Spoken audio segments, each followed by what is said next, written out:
Hey there, history lovers and insomniacs. Welcome to The Drowsy Historian, the only channel where we dig up the dirt that medieval chroniclers desperately tried to bury. I'm your caffeine-dependent guide through the messy, bloody, and surprisingly scandalous world of the past. Today we're stripping away the romanticised nonsense about medieval nuns and diving headfirst into the gritty reality of what it actually meant to be a woman behind convent walls in southern France. Forget the Hollywood version with angelic singing and peaceful garden walks.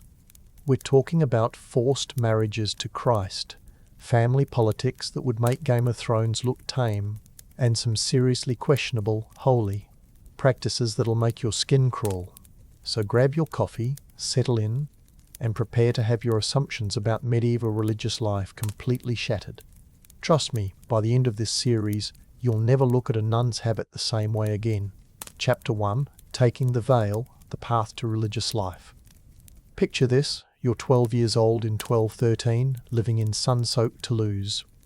You've just learned to embroider, maybe sneak a few bites of honey cake from the kitchen. Then your father storms in with that face. The "I've made a decision about your life without consulting you" face. Congratulations, sweetie, you're about to become God's property. Meet Marguerite de Montfort, our first guide through this medieval nightmare. Born to minor nobility, she was daughter number 3, which in medieval economics meant expensive mistake we need to fix quickly. Her family had blown their dowry budget on her sister's marriages, leaving Marguerite with 2 career options, street walking or sainthood. Guess which one looked better on the family resume? Here's the brutal math that'll make you appreciate modern feminism. Marrying off a daughter required a dowry worth about 200 livres. Shipping her to a convent? Only 100 livres, plus you got to pretend it was a noble sacrifice instead of financial desperation. Medieval families literally had spreadsheets calculating the cheapest way to dispose of their female children. But southern France wasn't your typical medieval backwater. This was Occitania, where troubadours sang about courtly love and women occasionally had opinions that mattered. Unfortunately for our girl Marguerite, this was also ground zero for the Cathar heresy, and those pesky heretics actually let women preach and lead religious ceremonies. The Catholic Church was having a collective panic attack. So while Marguerite's family counted coins, Pope Innocent III was frantically stuffing Orthodox convents full of potential female heretics. It was less divine calling and more emergency damage control with a religious paint job. Nothing says spiritual devotion like forced recruitment, right? The actual ceremony would make your skin crawl. These girls, most barely old enough for their first period, were dressed as brides in white silk, complete with flower crowns and veils. They'd walk down the aisle, while monks chanted about surrendering their bodies to Christ's eternal embrace. Then came the peak weirdness, a bishop literally marrying them to Jesus, sliding gold rings onto their trembling fingers. Here's a charming detail the church historians forgot to mention. They'd cut off the novice's hair during the ceremony, supposedly symbolizing rejection of worldly vanity. But those locks didn't just disappear into holy smoke. They were sold to Parisian wigmakers serving wealthy merchants' wives. So while you're renouncing material possessions, the church is literally profiting off your sacrifice. Medieval capitalism at its finest. The darkest truth? Many convents served as medieval psychiatric wards. Daughters who asked too many questions, showed too much intelligence, or dared to have personalities, were quickly labelled difficult and shipped off for spiritual correction. It was socially acceptable lobotomy disguised as divine service. Marguerite's father specifically chose Convent Saint-Marie because Abbess Beatrice had a reputation for correcting strong-willed novices. Translation, she broke spirits professionally and called it holy work. Her methods included solitary confinement, bread and water diets, and forced kneeling on stone floors until knees bled. All perfectly legal under canon law. The suicide rates among new novices were quietly horrifying, but the Church spun these deaths as martyrdom or divine rapture. How convenient that desperate young women choosing death over religious imprisonment somehow proved God's plan was working perfectly. Ready for the next brutal reality check? Medieval convents weren't escapes from patriarchy.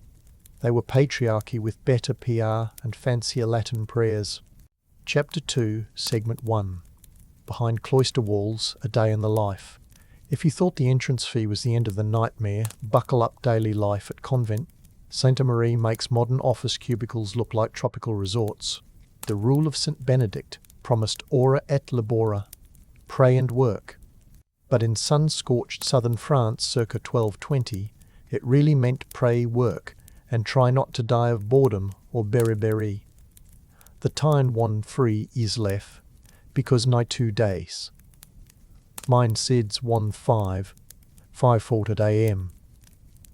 Matins. Picture 60 half-asleep women stumbling into a chill stone chapel lit by 2 smoky tallow candles. The sisters chant Latin psalms they barely understand. Marguerite silently mouths the words while Abbess Beatrice skulks in the shadows, ready to pounce on anyone who skips a syllable. Silence isn't piety here, it's survival. Break it, and you'll spend the next week copying the Book of Job until your fingers cramp into holy pretzels. 6:00 a.m. Laundry, aka medieval CrossFit. Forget gym memberships. Washing habits in icy well water is the medieval equivalent of deadlifting wet sandbags. Noble nuns looking at you, Marguerite supervise from a respectable distance, proving that class privilege doesn't disappear just because everyone's wearing identical bags of wool. Meanwhile, lay sisters scrub so hard their knuckles bleed, then thank God for the opportunity. Corporate motivational posters have nothing on 12th century guilt. 7:00 a.m. Prime and breakfast. The refectory smells like damp stone, cabbage, and existential regret. Breakfast is yesterday's barley boiled in rancid goat milk, garnished with exactly 3 raisins on feast days. Carbs are a sin unless you're a visiting bishop. Then the kitchen magically unearths white bread, figs, and a suspiciously secular Bordeaux. Funny how the Holy Spirit turns water into wine only when a man of rank arrives. 8:00 a.m. Scriptorium. Here's where the convent makes its real money. Illuminated manuscripts don't copy themselves, and parchment isn't cheap, so every smear of ink is a micro-investment. The sisters inhale enough lamp black to line their lungs like a chimney stack, but hey art for the glory of God, right? Rumour says a Dominican friar once tried to censor a marginal doodle of a cat chasing a demon. The sisters retaliated by illuminating his face on every beast of the apocalypse. Passive-aggressive? Absolutely. Effective? The cat and demon stayed. 10:30 a.m. Confession. Light tech. Because even cloistered women need a spiritual performance review. Father Gerard sets up shop in the parlour, dispensing penances like a medieval HR manager. Did you oversleep by 10 minutes? 15 Ave Marias. Covet Sister Isabeau's embroidery skills? 20. Briefly doubt the abbess's holiness? Congratulations. You've hit the heresy jackpot. 3 days of bread and water, plus public flagellation at Vespers. Corporate compliance training seems merciful now, doesn't it? 12:00 p.m. Sext and dinner prayer, then watery bean soup with a side of silence so oppressive you can hear stomachs plotting mutiny. Mystics later claimed they could smell the devil. Historians suspect it was just the communal latrine fermenting in the courtyard heat. Hygiene was, how shall we put it, aspirational. Bathing happened 4 times a year, whether you need it or not, which is poetic code for never trust a medieval hug. 1:00 p.m. Work. Rotations. Infirmary, sisters. Administer local herbs, rosemary for memory, rue for intestinal worms, and mercury if they secretly dislike you. Gordon. Grow turnips, cabbages, and enough medicinal mandrake to make Sigmund Freud blush. a guest house, change linens for aristocratic pilgrims complaining about thread count while praising the sisters' holy poverty. If sarcasm emitted steam, the convent would power half of Provence. 4000 p.m. Nun and the Great Silence. Theoretically, a contemplative pause, practically a collective power nap while propping yourself upright. Some novices tie twine from hair to ceiling beams so their heads jerk upright if they nod off. DIY medieval caffeine. 600 p.m. Vespers and discipline. Our Abbess Beatrice reads rule violations like a sadistic game show host, Sister Agnes talking after Compline. Your prize, kneeling on dried peas for 2 hours. Cue polite applause from the choir stalls. Dark fact, chronic knee infections were so common that infirmaries kept bone saws ready for emergency amputations. Pray hard, kneel harder, lose a limb. Amen. 7030 p.m. Supper. If the first meal was depressing, supper is positively nihilistic. Stale crusts floated in onion broth. On Fridays, fish appears, usually so rotten it qualifies as a biohazard. The abbess quotes scripture about self-denial while crunching candied almonds sent by a grateful baron. Blessed are the poor in someone else's convent. 8003 p.m. Compline, final prayers under a sky blazing with Occitan stars. The sisters sing Salve Regina, their voices echoing off stone walls that trapped generations before them. Romance writers imagine serenity. In reality, half the choir is calculating how to stretch tomorrow's candle stubs so they don't have to copy psalms in the dark. 9:30 p.m. Dormitory lock. In the door bar drops with a thud more final than any castle portcullis. Midnight terrors include tuberculosis coughs, lice the size of sesame seeds, and the occasional demonic possession, red, untreated epilepsy. If Sister Isabeau screams Latin backward at 2 a.m., you toss holy water and hope it's not contagious. Daily debunk.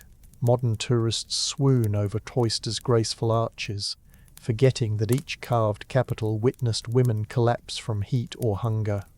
Those serene cloister walks doubled as punishment tracks. Novices circled them on bare knees until the flagstones turned pink. Serenity has a cleaning crew. Quick, snarky trivia.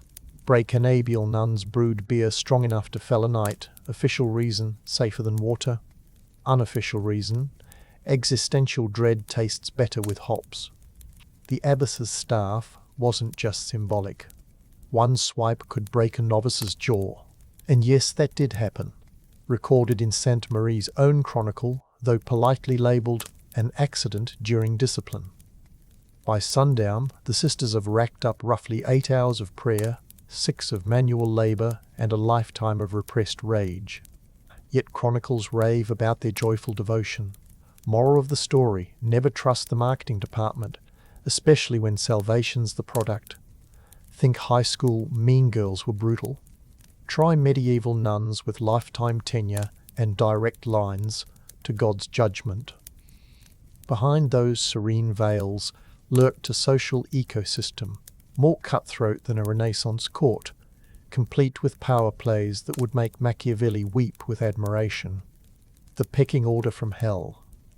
At the top sat Abbess Beatrice, a woman who'd clawed her way to power through a combination of noble birth, strategic bribes, and the mysterious deaths of 2 previous abbesses. She ruled with an iron fist wrapped in silk gloves. Literally. While her sisters wore rough wool, Beatrice sported imported linen undergarments and a gold crucifix that could feed a village for months. Her private quarters included a fireplace, Persian carpets, and a wine cellar that visiting bishops praised as divinely inspired. Below her, the prioress served as enforcer-in-chief, distributing punishments with the enthusiasm of a tax collector. Then came the treasuress, who managed finances while skimming enough to maintain a suspicious collection of jewellery for ceremonial purposes only. The chantress led singing and doubled as the convent's unofficial gossip coordinator. She knew which novice was sneaking extra bread and which sister had developed unhealthy attachments to visiting priests. Marguerite, thanks to her family's payment plan, occupied the comfortable middle tier. She had her own cell, decent meals, and the privilege of looking down on merchant daughters while kissing up to actual countesses. It was medieval networking with rosary beads, the art of holy warfare. Medieval convents perfected passive aggression centuries before corporate America discovered it. Sisters couldn't openly fight, so they developed elaborate systems of spiritual one-upmanship. Did Sister Agnes claim divine visions? Sister Marguerite would suddenly develop stigmata that bled on feast days. Was someone getting too cozy with the chaplain? Anonymous notes would appear accusing them of worldly thoughts, requiring immediate penance. The infirmary became a battlefield of competing martyrdoms. Sisters competed to be the sickest, holiest, most deserving of God's attention. Mysterious ailments appeared overnight. Blindness that cleared during meals. Lameness that vanished when work duties called. The infirmarian, wise to these games, kept a secret ledger rating performances. Sister Clothilda's consumption, unconvincing, too much colour in cheeks. Sister Mathilda's paralysis, excellent commitment, maintained character even when cat walked across face. The economics of sainthood. Here's where medieval capitalism met religious theatre. Wealthy families paid premium rates for their daughters to be considered for sainthood. Not officially, of course, but influential abbesses had ways of ensuring certain sisters received more divine attention than others. Marguerite's family had specifically negotiated for miraculous consideration as part of their dowry package. The convent kept careful records of alleged miracles, visions, and holy phenomena. A suspicious number of these supernatural events coincided with donation seasons or visits from papal representatives. Sister Isabeau's healing touch worked wonders when benefactors needed convincing, but mysteriously failed on ordinary Tuesdays when no one important was watching. The snitch system. Forget the Gestapo, medieval convents perfected surveillance through spiritual obligation.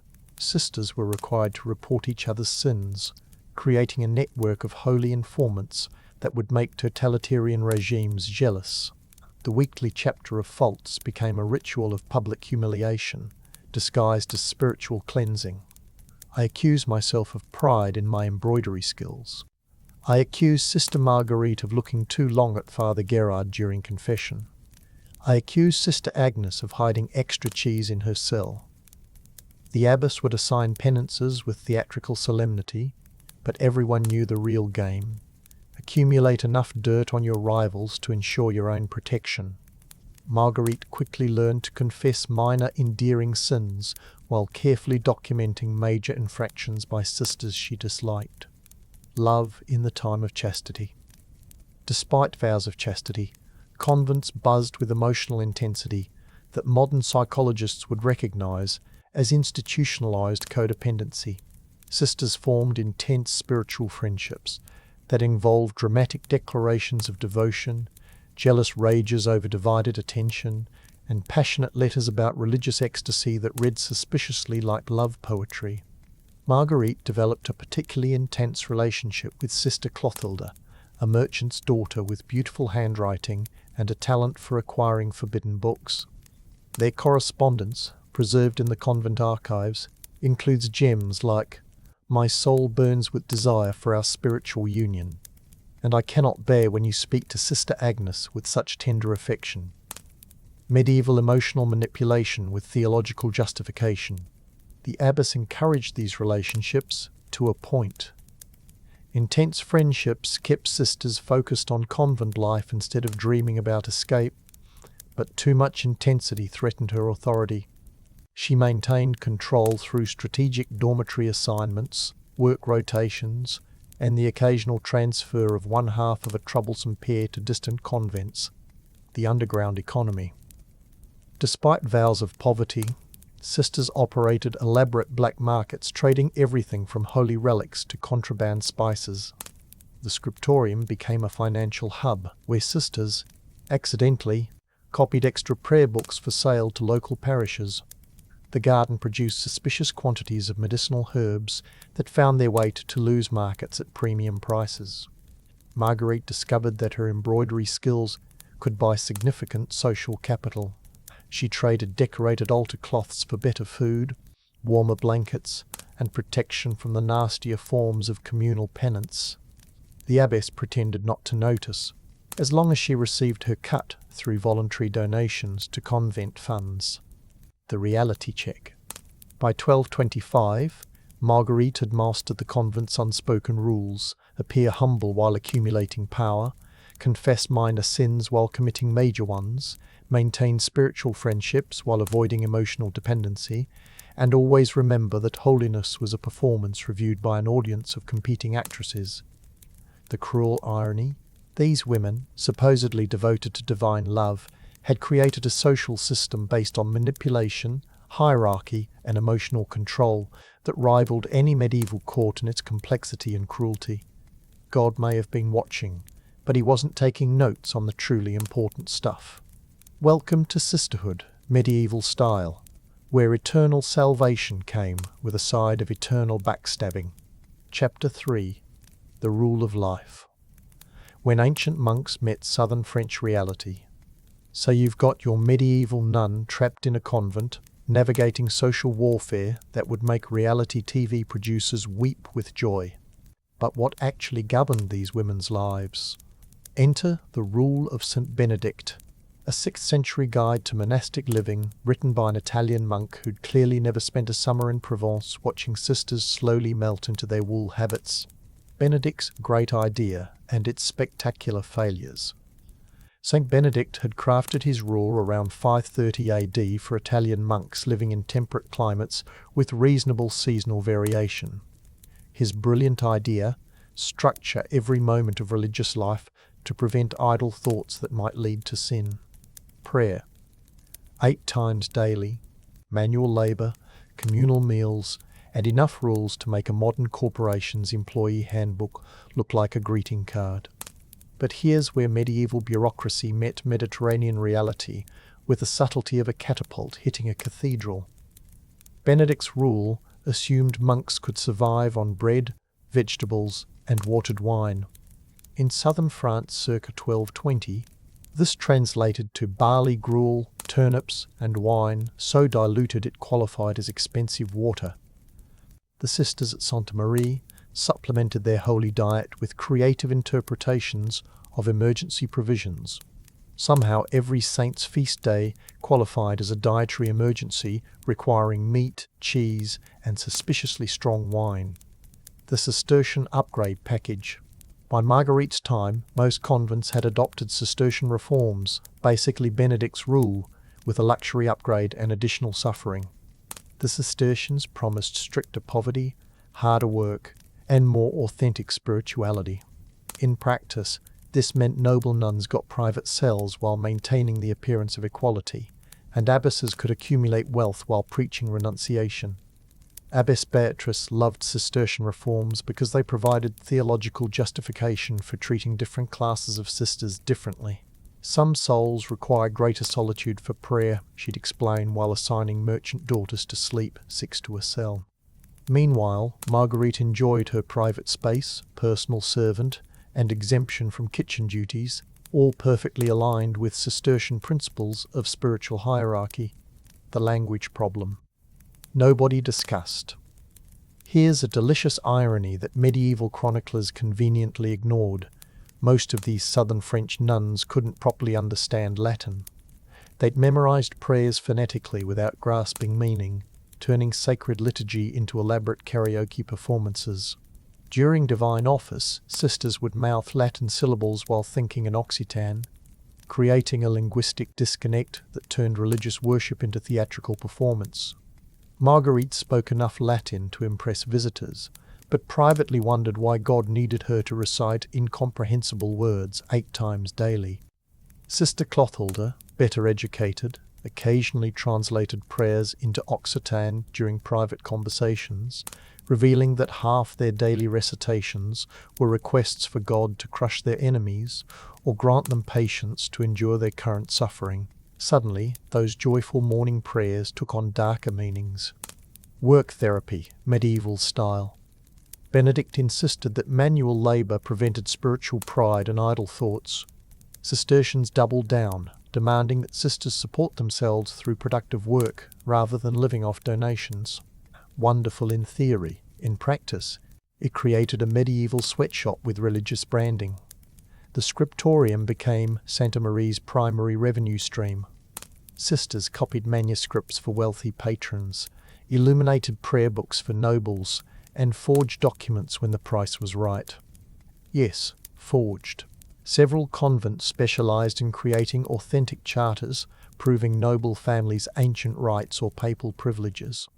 God apparently blessed creative accounting when it served the greater good. Marguerite mastered illumination work, adding decorative borders to psalters, while mentally calculating how many gold leaf applications equaled one decent meal. Her specialty became marginal illustrations, tiny doodles that nobles found charming but sisters used for coded messages.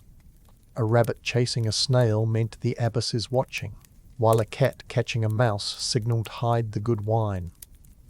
The Great Silence, scam Cistercian reforms, emphasized silence as spiritual discipline. Sisters could speak only during designated hours and only about necessary business. This created elaborate systems of hand signals, coded gestures, and creative interpretations of necessary. The convent developed a sign language more complex than modern ASL. A touch to the nose meant the abbess is coming, while specific finger positions communicated everything from "I'm stealing bread from the kitchen" to "Father Gerard has been drinking again." The most popular gesture, a subtle rolling of eyes heavenward, officially meant "praise God," but universally translated to "can you believe this bullshit?" Adaptation. Through creative interpretation. Southern French convents faced unique challenges that Italian monks never anticipated. Summer heat made wool habits unbearable, so sisters developed liturgical modifications, lighter fabric for better focus during prayer, modified veils for improved hearing during divine office, and strategic ventilation holes for enhanced spiritual breathing. The wine situation required theological gymnastics. Benedict allowed diluted wine with meals, but Occitan culture revolved around viticulture, and local families donated premium vintages, expecting appropriate appreciation. Abbess Beatrice solved this through creative portioning. Communion wine remained properly blessed, but medicinal wine for the infirmary somehow acquired exceptional potency and appeared frequently at evening prayers. The money loophole, Cistercian poverty vows, prohibited personal property, but southern French convents operated in complex economic networks requiring flexible interpretations. Sisters couldn't own money personally, but they could steward funds for specific purposes. Marguerite stewarded donations for manuscript materials, which occasionally included expensive pigments that happened to enhance her personal prayer book. The abbess stewarded the largest funds naturally, managing emergency reserves for unexpected expenses like new wine cellars, upgraded private quarters, and mysterious trips to papal courts that somehow required extensive wardrobes and jewelry for appropriate representation of convent dignity. Regional resistance. The brilliant part about southern French convents. They maintained just enough orthodox appearance to avoid ecclesiastical interference, while operating according to local customs that would have horrified Benedict. Occitan culture valued troubadour poetry, courtly romance, and intellectual sophistication. So naturally, these reformed convents produced love songs, maintained libraries of secular literature, and hosted salons where sisters discussed philosophy with visiting scholars. Marguerite learned to write poetry during prayer composition time, studied astronomy during meditation on God's creation, and debated theological questions that sounded suspiciously like political commentary. The rule of Benedict became a flexible framework rather than rigid law. Medieval spiritual guidelines with Provençal interpretation. The uncomfortable truth. By 1225, Most southern French convents had transformed monastic rules into sophisticated systems for maintaining class privilege while appearing religiously orthodox. The rule of Benedict provided structure, Cistercian reforms added credibility, but local customs ensured that spiritual devotion never seriously threatened social hierarchy or economic comfort. Marguerite's daily life followed ancient monastic rhythms, while enjoying modern conveniences that would have scandalized the Desert Fathers. She prayed 8 times daily in Latin she barely understood, worked productively at illumination that funded her comfortable lifestyle, maintained appropriate silence while communicating everything important through gestures, and practiced poverty while accumulating enough personal luxuries to outfit a minor noble household.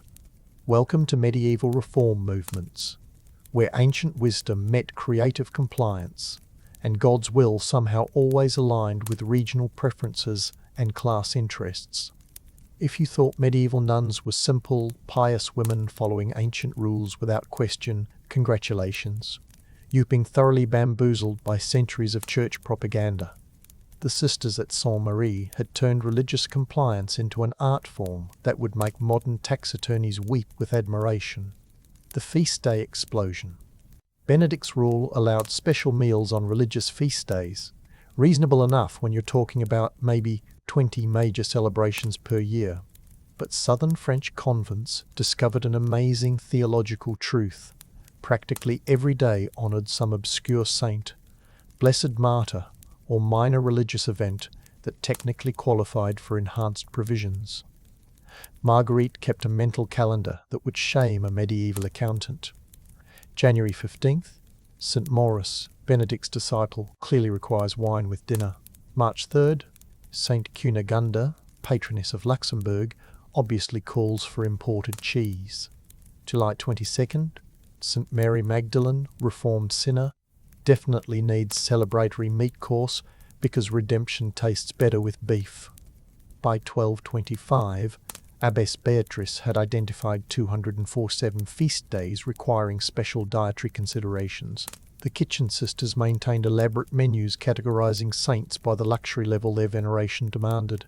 First-class saints, apostles, major martyrs merited fresh meat and white bread. Second-tier saints called for fish and decent wine. Third-level blessed individuals at least justified extra vegetables and honey cakes. The pilgrimage economy, Cistercian reforms demanded self-sufficiency, but they never anticipated the medieval tourism industry. Southern France sat directly on pilgrimage routes to Santiago de Compostela, creating opportunities for creative revenue generation disguised as Christian hospitality. Saint-Marie operated essentially a medieval luxury hotel with religious theming. Noble pilgrims paid premium rates for private chambers, personal servants, and haute cuisine prepared by sisters who'd somehow acquired professional culinary training during their prayer and meditation periods. The guest house featured amenities that would make modern boutique hotels jealous: heated rooms, private latrines, and wine selections curated by the abbess's spiritual advisor, who possessed suspicious expertise in vintage evaluation. Marguerite specialized in entertaining female pilgrims with her embroidery displays, musical performances, and intellectually stimulating conversations about theology that somehow wandered into court gossip and political intrigue. These services generated substantial voluntary donations that technically didn't violate poverty vows since the money went to convent funds, after appropriate administrative fees, of course. The manuscript monopoly. The scriptorium represented medieval intellectual property theft with heavenly justification. Sisters copied texts for wealthy patrons, but copying had evolved into creative interpretation that would make modern plagiarism attorneys rich. Popular works received improvements, additional prayers, decorative elements, and strategic modifications that enhanced their spiritual value while justifying higher prices. Sister Clothilda had become the convent's star forger, specializing in discovering ancient texts that happened to support whatever theological position currently needed documentation. Her masterpiece was a newly found letter from St. Jerome praising the spiritual benefits of heated private cells and quality wine for enhanced prayer focus. Papal legates cited this document in official correspondence, never suspecting it had been composed by a merchant's daughter with exceptional Latin skills and zero moral qualms about creative historiography. The Illumination Workshop operated like a medieval advertising agency. Families commissioned prayer books featuring their ancestors prominently displayed among blessed saints, their heraldry incorporated into religious scenes, and their enemies subtly depicted as demons or sinful figures requiring divine correction. Marguerite's specialty was painting noble patrons' faces onto biblical figures. King David suddenly resembled the Count of Toulouse, while Bathsheba bore suspicious similarity to his current wife. The relic trade. Here's where medieval commerce met supernatural gullibility, with results that would make snake oil salesmen jealous. Every convent needed relics to attract pilgrims and donations, but authentic saint fragments were expensive and rare. Fortunately, southern French nuns discovered that God blessed creative sourcing. The bone fragments from St. Foy's childhood companion were actually sheep bones aged in wine and blessed during particularly dramatic prayer sessions. The tears of St. Mary Magdalene were carefully collected rainwater, mixed with salt, and stored in Byzantine glass containers that looked impressively ancient. The thread from St. Veronica's veil came from expensive silk purchased in Marseille and aged through strategic exposure to incense smoke and holy water. Abbess Beatrice maintained detailed provenance documentation for each relic, complete with testimonials from witnesses and authentication by visiting church officials who received substantial gifts for their theological expertise. The relic collection generated enough revenue to fund convent operations while providing pilgrims with authentic spiritual experiences, assuming you defined authentic creatively. The confessor situation's Cistercian reforms required regular confession, but selecting the right priest became a strategic decision involving politics, economics, and psychological manipulation that would fascinate modern corporate consultants. Father Gerard served as official confessor, but he possessed the theological sophistication of a particularly dim sheep and could be managed through strategic applications of good wine and flattery. For serious theological discussions, the sisters cultivated relationships with visiting Dominican and Franciscan scholars who appreciated intellectual conversation with well-educated women. These informal spiritual advisors provided theological cover for questionable activities while enjoying hospitality that definitely violated their own monastic vows. Marguerite had mastered confession as performance art. She'd confess minor, endearing sins that made her appear charmingly human, while carefully avoiding mention of her involvement in manuscript forgery, relic manufacturing, and the systematic exploitation of gullible pilgrims. Father Gerard found her spiritual struggles both touching and manageable. Exactly the intended effect. The Great Silence workaround. Cistercian silence rules created communication challenges solved through innovations that would impress modern tech developers. Beyond hand signals, sisters developed systems using embroidery patterns, musical notation, illuminated manuscript symbols, and strategic placement of religious objects to convey complex messages. The chapel became a communication hub, where sisters could exchange information through prayer book positioning, hymn selections, and carefully choreographed religious gestures. A missive placed under St. Catherine's statue meant emergency meeting after Vespers. Flowers arranged before St. Agnes indicated, hide the good wine papal visitor arriving. The most elaborate messages involved coordinated embroidery projects where threads, colours, and patterns conveyed everything from romantic interests to escape plans. The Economics of Sainthood, Part 2. The abbess had recognized that potential sainthood represented the ultimate luxury product.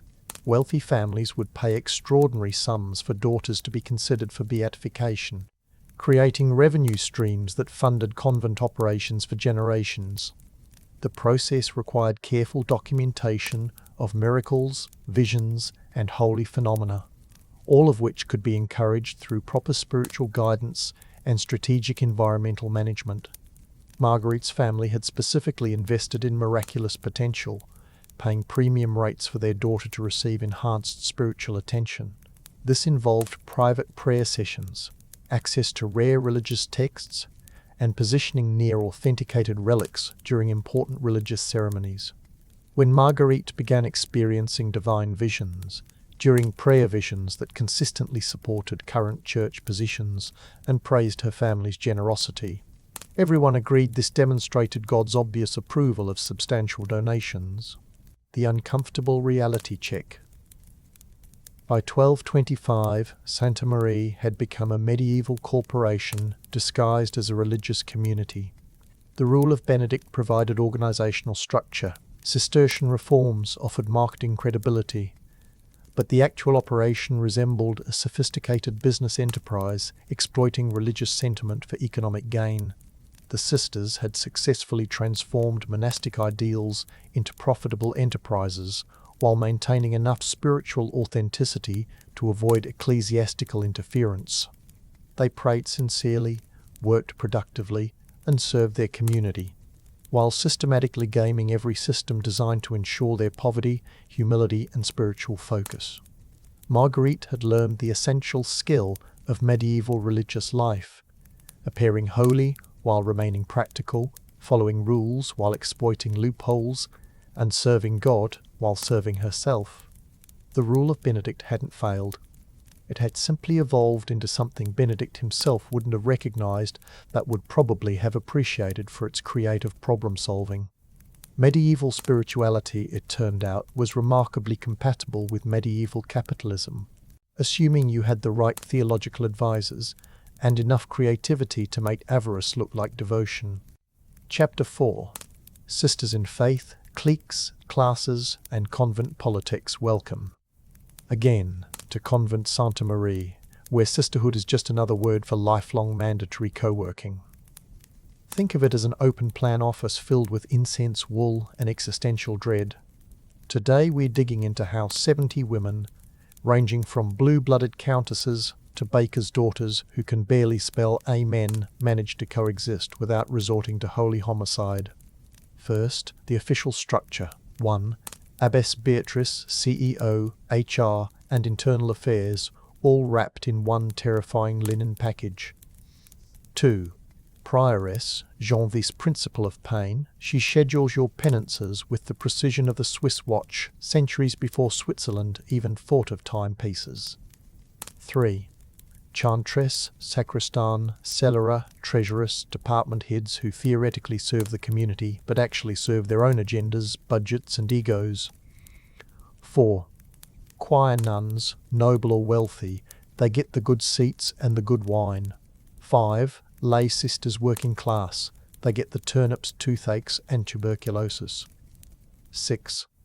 Novices interns on a one-way career path, obey, starve, pray, repeat. On parchment, Benedict's rule says all are equal before God. In practice, money talks, rank shouts, and poverty whispers apologetically from the back pew. 1. Cliques carved in stone, the velvet circle, 4 well-born choir nuns, Marguerite included, who exchange embroidery tips and encrypted gossip during Lectio Divina. Their motto? Pray hard, lounge harder. The Sweat and Soot Guild, lay sisters who run kitchen, laundry, garden, and scriptorium furnace. They keep the place alive, but receive less gratitude than the monastery's cat. The Mystic Posse, novices chasing sainthood through fainting fits, prophetic mumblings, and strategically timed tears. Probability of divine vision increases 300% whenever papal inspectors visit. Yes, they all claim mutual charity. No, they do not eat at the same table. Social apartheid, but with psalms. 2. Gossip as governance, silence rule? Please. Information flows faster than plague fleas. Convent sign language has dedicated gestures for Abbess incoming, hide the wine. Father Gerard smells like last night's Bordeaux confession rescheduled. Sia. Countess sponsor at the gate, practice humility face, level 3. If medieval Nobel Prizes existed, These women would sweep the communication category. 2. 3. Emotional economics. Affection is rationed like salt. A single approving nod from Abbess Beatrice can earn you softer bread. One raised eyebrow can land you on latrine duty till kingdom come. Lay Sister Raymond once curtsied too slowly. Result: 3 days of silence and an aggressive lice inspection. Romantic love? Officially banned. Unofficially, spiritual friendships burn brighter than any troubadour ballad. Marguerite and Sister Clothilde exchange miniature poems hidden in psalters, equal parts theology and heart flutter. The abbess pretends not to notice. Jealous rivals absolutely do. 4. Power through piety, or the illusion thereof. Visions, stigmata, sweet-smelling corpses after death. These are the LinkedIn endorsements of medieval holiness. Secure one miracle, and even an illiterate novice can leapfrog up the hierarchy. Consequently, my candle wax accidentally drips onto wrists to mimic divine burns. Damp tunics chilled overnight help produce mysterious fevers on cue. Blood-soaked cloth from nosebleeds is marketed as holy effusion. Cynical? Absolutely. Effective? You bet your reliquary. 5. Conflict resolution, 12th century style. No HR hotline, just chapter of faults every Friday. Picture a courtroom where the accuser, the accused, the jury, and the executioner all share a dormitory. Sentences range from reciting psalms on bare knees, mild, to fasting on bread that could chip teeth. Medium to public scourging while chanting Miserere, spicy. And remember, everyone must cheerfully thank the abbess afterward. Gratitude is compulsory, bruises optional. 6. A splash of satire. Criticism. Served cold, the church trumpets convent life as a foretaste of heaven. Let's audit that claim. Equality invalid, see seating chart. Mere poverty. Relative, Beatrice's wine cellar disagrees. Chastity. Technically intact, emotionally dubious. Obedience. 100%, but only because dissent gets kneecapped, sometimes literally. If this is heaven, one shudders to imagine purgatory's customer service ratings. 7. Dark facts to ruin your medieval picnic. 1 tithe. Autopsy records from nearby Beziers list multiple nuns with rib fractures, consistent with repeated kneeling on hard surfaces. Spiritual exercise or sanctioned abuse, you decide. 2. Papal inquiries, 12 and 8, 1223, flagged southern French convents for excessive acquisition of luxury textiles. Result: stern letters, 0 reforms. 3. Archaeologists found iron rings in cloister walls. Think time-out corner, but with shackles. Official label: penitential discipline devices. Unofficial reality: medieval solitary confinement. 8. A tiny, snarky takeaway. Wrap the whole mess in incense, chant 3 psalms, sprinkle Latin phrases like confetti, and voila, society calls it sanctity. The shocker isn't that corruption thrived, it's that anyone still believed the brochures. End of segment. Pulse. Check feeling enlightened, horrified, amused. Perhaps all 3? Perfect. That means the Nun Factory tour is on schedule. If you thought living with college roommates was hell, try sharing a dormitory with 60 women who've sworn eternal chastity, but still experience all the emotional intensity of a telenovela cast. Welcome to the psychological minefield of convent sanerie, where loving your neighbour as yourself gets really complicated when your neighbour snores, steals your prayer beads, and reports your midnight snack raids to the abbess. The dormitory, a study in controlled chaos picture. A long stone hall lined with straw mattresses. No privacy curtains, no personal space, no escape from Sister Agnes's chronic bronchitis or Sister Mathilda's habit of talking to invisible angels at 3 a.m. The dormitory hierarchy was more rigid than a papal procession. Noble-born nuns got beds near the fireplace. Merchant daughters huddled in the middle. and peasant girls shivered against the damp walls where tubercular coughs echoed like death rattles. Marguerite's bed placement, third row from the fire, reflected her family's careful dowry calculations. Close enough to warmth for comfort, far enough from the abbess's due for minor infractions. Her immediate neighbours included Sister Clothilde, the embroidery genius with suspicious literary tastes, and Sister Bérangère, a count's daughter whose family had bought her the premium future saint consideration package. The art of holy passive aggression. Medieval nuns elevated petty revenge to an art form that would make reality TV producers weep with admiration. Direct confrontation violated the rule of Benedict, so sisters developed elaborate systems of sanctified spite. Did Sister Elise accidentally on purpose knock over your illumination work? Time to volunteer her for extra kitchen duty during her spiritual development period. Was someone spreading rumours about your worldly attachments?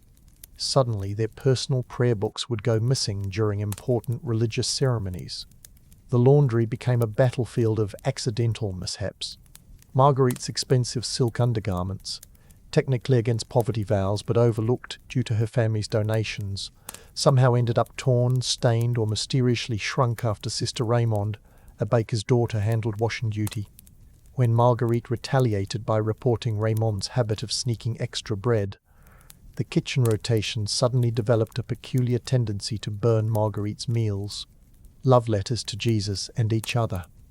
Despite chastity vows, convents buzzed with romantic intensity that channeled through spiritual friendships, more passionate than courtly love poetry. These relationships followed predictable patterns: intense devotion, jealous surveillance, dramatic reconciliations, and enough emotional manipulation to power a medieval soap opera. Marguerite's relationship with Sister Clothilde had evolved into something that modern therapists would classify as emotionally codependent with religious overtones. Their correspondence, hidden in prayer book margins, included gems like, "My soul burns with divine fire when you smile during Vespers," and "I cannot focus on Christ's love when Sister Bérangère monopolizes your attention during Lectio Divina." Theological language provided perfect camouflage for feelings that would have scandalized secular society. But spiritual romance came with spiritual drama. When Clothilde developed a secondary friendship with Sister Isabeau, a silk merchant's daughter with access to contraband poetry, Marguerite responded with a campaign of holy sabotage. Clothilde's favourite prayer spot suddenly became occupied during her preferred meditation times. Her manuscript assignments mysteriously included extra copying of penitential psalms. Her requests for library access were delayed due to administrative oversights that coincided perfectly with Isabeau's visits to the scriptorium. The politics of penance. Public penance became a spectator sport where sisters could indulge voyeuristic tendencies while appearing spiritually concerned. The chapter of faults every Friday transformed into medieval reality TV, complete with audience participation, dramatic confessions, and punishments that bordered on entertainment. I confessed to harbouring resentment against Sister Marguerite for her pride in her embroidery skills. I confessed to Sister Clothilde's accusation and begged forgiveness for my spiritual vanity. I assigned both sisters to kneel before the altar during recreation period while contemplating Christ's humility. The audience would murmur appropriate expressions of pious concern while mentally cataloguing social intelligence for future use. These sessions provided vital information about who was struggling, who was rising in favour, and who might be vulnerable to alliance proposals or strategic targeting. The snitch network, medieval surveillance state. The obligation to report fellow sisters' sins created a surveillance system that would impress totalitarian regimes. Every sister was both watcher and watched, creating paranoid environments where genuine friendship became nearly impossible. The weekly private conferences with the abbess served as intelligence briefings where sisters traded information for personal advantage. Marguerite had mastered this system through careful calibration of her reporting. She'd confess minor, predictable sins about her dorm mates, while strategically revealing major infractions by sisters she disliked. The key was appearing conscientiously concerned rather than vindictively motivated. a distinction that required considerable acting skills. Class warfare with crucifixes. Despite official equality, the convent operated strict social hierarchies that made medieval court life look egalitarian. Noble-born sisters received better food, private servants drawn from lay sisters, and exemptions from manual labour. They spoke refined French peppered with Latin phrases, while working-class sisters conversed in regional dialects that marked them as educational inferiors. The scriptorium became a particularly brutal battleground where intellectual pretensions met social realities.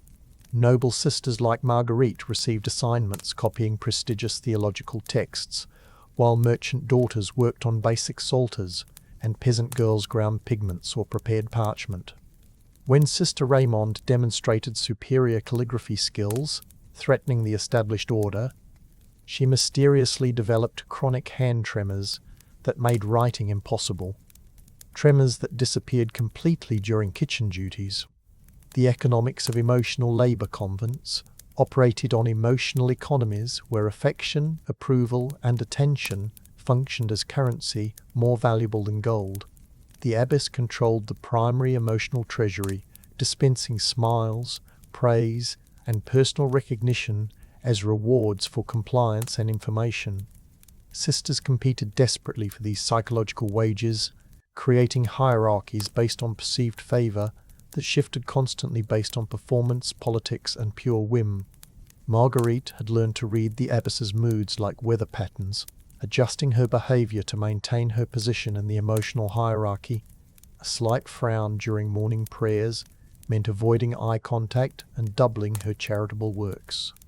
A warm smile after Vespers created opportunities for requesting privileges or reporting on rivals' infractions. The breaking point, when sisterhood turned sinister. Not everyone survived the psychological pressure. The convent records, carefully sanitized for official consumption, still hint at darker realities.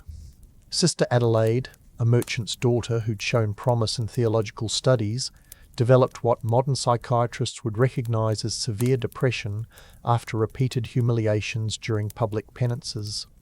Her divine visions of demons demanding her death were probably psychotic breaks triggered by systematic emotional abuse. When Adelaide was found hanging in the bell tower, the official report described mystical rapture calling her soul to immediate union with Christ. Unofficially, sisters whispered about the systematic bullying campaign that had isolated her from all social support. The abbey held a beautiful memorial service praising her holy death while quietly implementing policies to prevent similar mystical incidents from generating unwanted attention. The uncomfortable truth about medieval sisterhood. By 1225, Marguerite had realized the essential paradox of convent life. Women seeking escape from patriarchal oppression had created their own system of female-administered oppression that was arguably more psychologically brutal than secular alternatives. The abbess wielded power more absolute than most kings. Sisters policed each other more thoroughly than any external authority, and the emotional manipulation required for survival had turned spiritual seekers into accomplished psychological predators. The cruel joke? These women, supposedly devoted to Christian love and mutual support, had created social environments characterized by suspicion, competition, and cruelty that would have impressed Roman arena organizers. Medieval sisterhood wasn't refuge from the world's cruelties. It was a concentrated version with better marketing and theological justification. End reality check. Welcome to medieval female empowerment, all the patriarchal oppression you could handle, now administered by women with advanced degrees in guilt manipulation and divine authority to make your life miserable for eternity. Or at least until you died of tuberculosis, whichever came first. Chapter 5. The Divine Office. 8 daily appointments with God, whether you like it or not. Imagine your most micromanaging boss decided to schedule meetings with the CEO 8 times every single day, starting at 2 a.m., and missing even one would result in immediate termination, not just from your job, but potentially from eternal salvation. Welcome to the Divine Office. the medieval church's brilliant solution to the problem of unstructured time that might lead to independent thoughts. The schedule from hell, literally. The divine office divided each day into 8 mandatory prayer services. Because apparently God needs constant attention, like a particularly needy medieval monarch. Let's walk through this spiritual obstacle course that governed every moment of Marguerite's existence. 2000 AM. Matins, also called Why Are We Doing This? Picture 60 women stumbling through darkness, lighting candles with hands shaking from cold and exhaustion. The chapel feels like a tomb. Voices echo off stone walls, and half the sisters are fighting sleep deprivation that would qualify as torture under modern international law. They chant Psalm 95, "O come, let us sing unto the Lord," which sounds remarkably sarcastic when delivered by women who'd rather be unconscious. Marguerite had mastered the art of appearing awake while actually dozed standing up, swaying gently in rhythm with the chanting. The trick was positioning herself behind Sister Bérangère, who possessed enough nervous energy to keep the entire row alert through strategic elbow jabs whenever someone started to topple. Dawn. Lord's morning praise session. As if 2 hours of sleep weren't punishment enough, dawn brought another mandatory gathering. The sisters praise God for the gift of another day. They'll spend in identical prayer sessions. The irony apparently escaped medieval liturgical planners. Lords included the Canticle of Zechariah, promising that God's mercy visits us like the dawn from on high, which feels less like mercy and more like divine insomnia when you're running on minimal sleep. 6:00 AM. Prime first hour of Can This Day Get Worse? Yes, it can get worse. Prime marked the official beginning of the workday with prayers asking God's blessing on the labour ahead. The sisters would recite Psalm 118, "Blessed are those whose way is blameless, who walk according to the law of the Lord." Meanwhile, they're mentally calculating how many manuscripts they need to copy to afford next week's wine rations. 9:00 AM. Terce, third hour, also known as mid-morning desperation. Terce celebrated the descent of the Holy Spirit, though by this point most sisters were praying for the descent of anything that might make the day pass faster. They'd sing about spiritual gifts while their stomachs growled from breakfast consisting of stale bread and regret. Marguerite used terce to scan the chapel for signs of who'd been crying during the night. Valuable intelligence for later social navigation. Midday, sixth hour, or lunch break from sanity, the noon service included prayers thanking God for sustenance, followed immediately by meals that made prison food look gourmet. The irony of praising God for turnip soup and mouldy bread wasn't lost on anyone, but pointing this out would result in fasting penances that made regular meals seem luxurious by comparison. 3:00 PM. Nun. 9th hour, pronounced noun, but felt like nun, named for the Roman 9th hour. Nun commemorated Christ's death on the cross at 3 PM. The sisters would meditate on suffering while experiencing plenty of their own backaches from constant kneeling, headaches from incense smoke, and existential aches from wondering if this was really what God wanted, or just what men thought God wanted. 6:00 PM. Vespers, evening praise or please let this end. Vespers marked the day's end with evening prayers that included the Magnificat Mary song, praising God for lifting up the lowly. The bitter irony of lowly women praising their continued lowliness apparently constituted spiritual growth rather than psychological abuse. Vespers lasted longer than other services because nothing says divine love like mandatory overtime. 9:00 PM. Compline, final hour or thank God, this day is over. The last service before sleep included prayers for protection during the night and preparation for death. After 16 hours of scheduled spirituality, death probably seemed like a reasonable career change. Compline included the Nunc Dimittis, Lord, now let your servant depart in peace, which sounded suspiciously like a resignation letter addressed to the Almighty. The language barrier from hell. Here's the delicious irony that church historians conveniently ignore. Most of these southern French sisters couldn't properly understand Latin.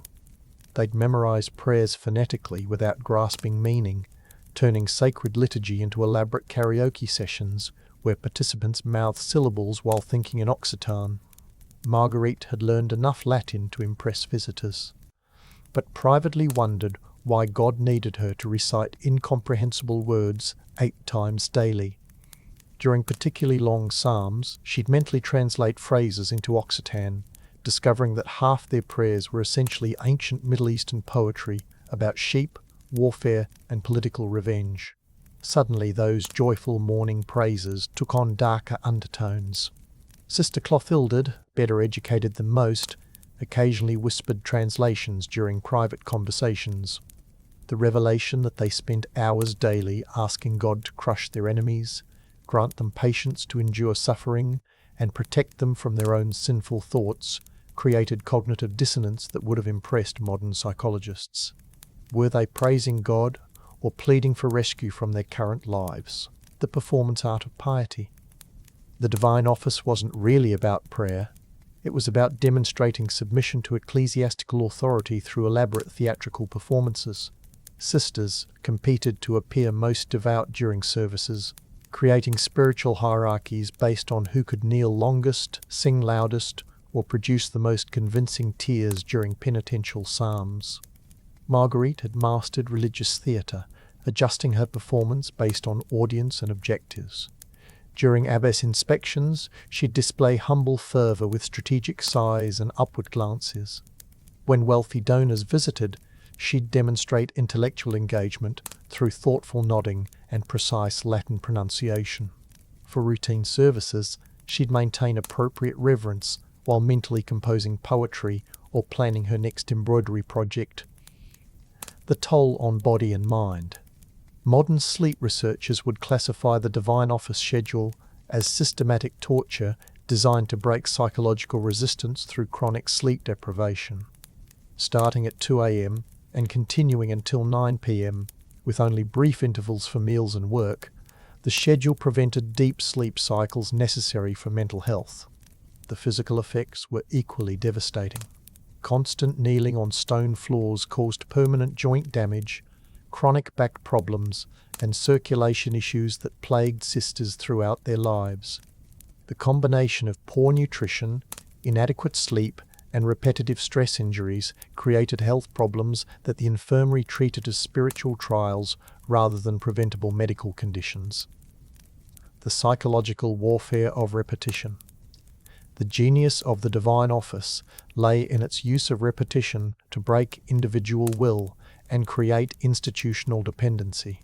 After months of identical daily routines, sisters lost connection to personal desires, creative thoughts, or independent decision-making. They became spiritual automatons, whose lives revolved entirely around bell schedules and liturgical requirements. Marguerite had watched this transformation in newer novices, who arrived with personalities and opinions, but gradually became hollow-eyed women whose only conversations concerned prayer schedules and penance requirements. The process resembled modern brainwashing techniques, using isolation, repetition, and sleep deprivation to reshape human consciousness according to institutional goals. The economics of constant prayer. The Church justified this brutal schedule through theology, claiming that continuous prayer benefited the entire Christian community.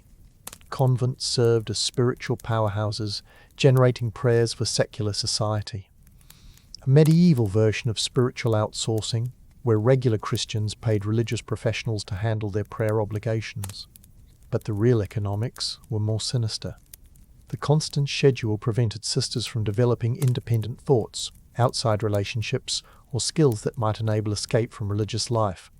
They became captive labour forces whose entire existence served institutional interests disguised as divine service. The uncomfortable truth about medieval spirituality. By 1225, Marguerite had realised that the divine office wasn't about connecting with God. It was about disconnecting from everything else. The schedule eliminated privacy, prevented intimate friendships, discouraged intellectual curiosity, and created psychological dependency that made leaving religious life practically impossible. The cruel irony: these women, supposedly pursuing divine love and spiritual freedom, had submitted to a system that destroyed their capacity for genuine emotion, independent thought, or authentic relationships. The divine office hadn't brought them closer to God. It had made them strangers to themselves. End reality. Check medieval liturgical life. 8 daily meetings with the ultimate absentee boss, conducted in a language you don't understand, scheduled at times designed to maximize misery, with attendance policies that would make corporate middle management weep with envy. Still think medieval spirituality was about genuine religious experience? Next, we'll explore what these women actually ate between prayer sessions, assuming they had energy left to chew. So far we've covered the mechanical brutality of the divine office, the endless schedule, the sleep deprivation, the Latin karaoke sessions. But here's where medieval spirituality gets truly disturbing. What happens when prolonged psychological stress meets religious expectations of supernatural experiences? Welcome to the intersection of medieval mysticism and what modern psychiatrists would recognize as trauma-induced psychosis. The vision business, supply, demand, and creative accounting. Medieval convents operated in a spiritual economy where divine visions functioned as currency, sainthood represented the ultimate IPO, and hallucinations were rebranded as heavenly communications. The Church needed miracle workers to justify its investment in female religious communities. Wealthy families wanted potential saints to enhance their social standing, and sisters needed supernatural experiences to escape the grinding monotony of daily life. Enter the vision marketplace, where supply met demand through remarkable theological flexibility. Marguerite had witnessed this system firsthand when Sister Adelaide began experiencing what the modern medical profession would classify as severe psychiatric episodes following repeated public humiliations. Her mystical encounters with Christ coincided suspiciously with her family's increased donations and the abbess's need for documented miracles during a papal inspection. The physiology of fake mysticism. Here's what the Church chronicles don't mention: most medieval visions were triggered by conditions that would horrify modern human rights organizations. Chronic malnutrition affects brain chemistry, creating hallucinations that medieval authorities interpreted as divine communications. Sleep deprivation, built into the divine office schedule, produces visual and auditory hallucinations that perfectly match descriptions of angelic visitations. The fasting practices made everything worse. Sisters regularly went days consuming only bread and water, ostensibly for spiritual purification, but actually creating metabolic conditions that generate altered states of consciousness. Add chronic dehydration from inadequate water supplies, respiratory problems from constant incense exposure, and carbon monoxide poisoning from poorly ventilated chambers with braziers, and you've got a recipe for supernatural experiences that were actually medical emergencies. The performance art of holy seizures. By 1225, certain sisters had mastered the art of producing visions on demand, particularly when wealthy visitors needed convincing that their donations were generating authentic spiritual returns. The technique involved controlled hyperventilation during prayer sessions, strategic fasting to achieve lightheadedness, and enough theatrical training to make secular performers jealous. Sister Béranger had perfected the divine rapture, routine, eyes rolling back, body trembling, incoherent Latin phrases mixed with ecstatic moaning, followed by prophetic messages that invariably praised current church policies and wealthy benefactors. Her performances drew crowds of pilgrims who paid premium rates to witness authentic mystical experiences, generating revenue that funded convent operations for months. The abbess encouraged these displays through a sophisticated reward system. Sisters who produced compelling visions received better food, private cells, and elevated status within the community. Those whose spiritual lives remained boringly normal faced increased work assignments, public criticism for their lack of devotion, and subtle suggestions that their salvation might be in jeopardy. The dark side of divine communications. But genuine psychological breakdowns also occurred, and the Church's response reveals the brutal reality beneath mystical romanticism. When Sister Clotilde began experiencing what modern psychiatrists would recognize as severe depression following her forced separation from Marguerite, her symptoms were interpreted as spiritual warfare between God and Satan for her soul. Her visions included demons commanding self-harm, Christ demanding increasingly extreme penances, and the Virgin Mary weeping over her unworthiness.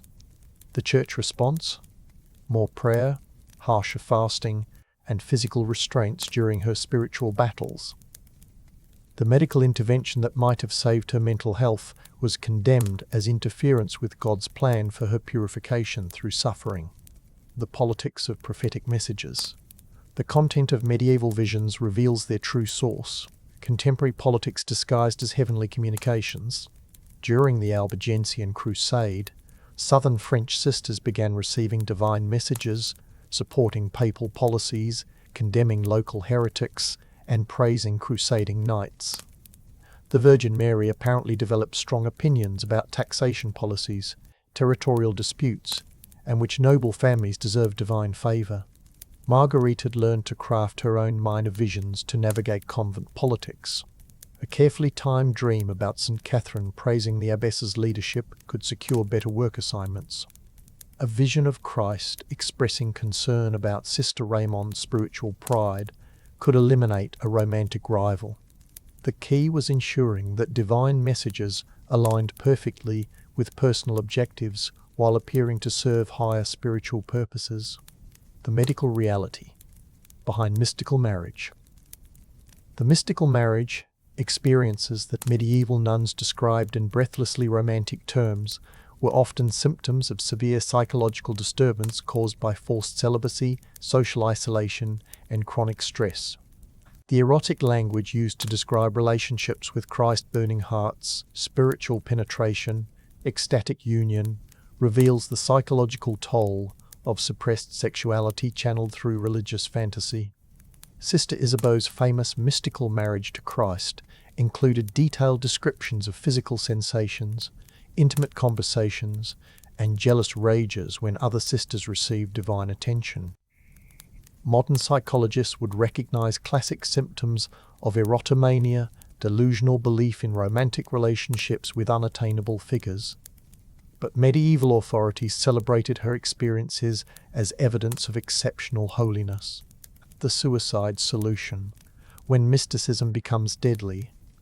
The darkest aspect of medieval mysticism was its treatment of suicidal ideation as spiritual ambition.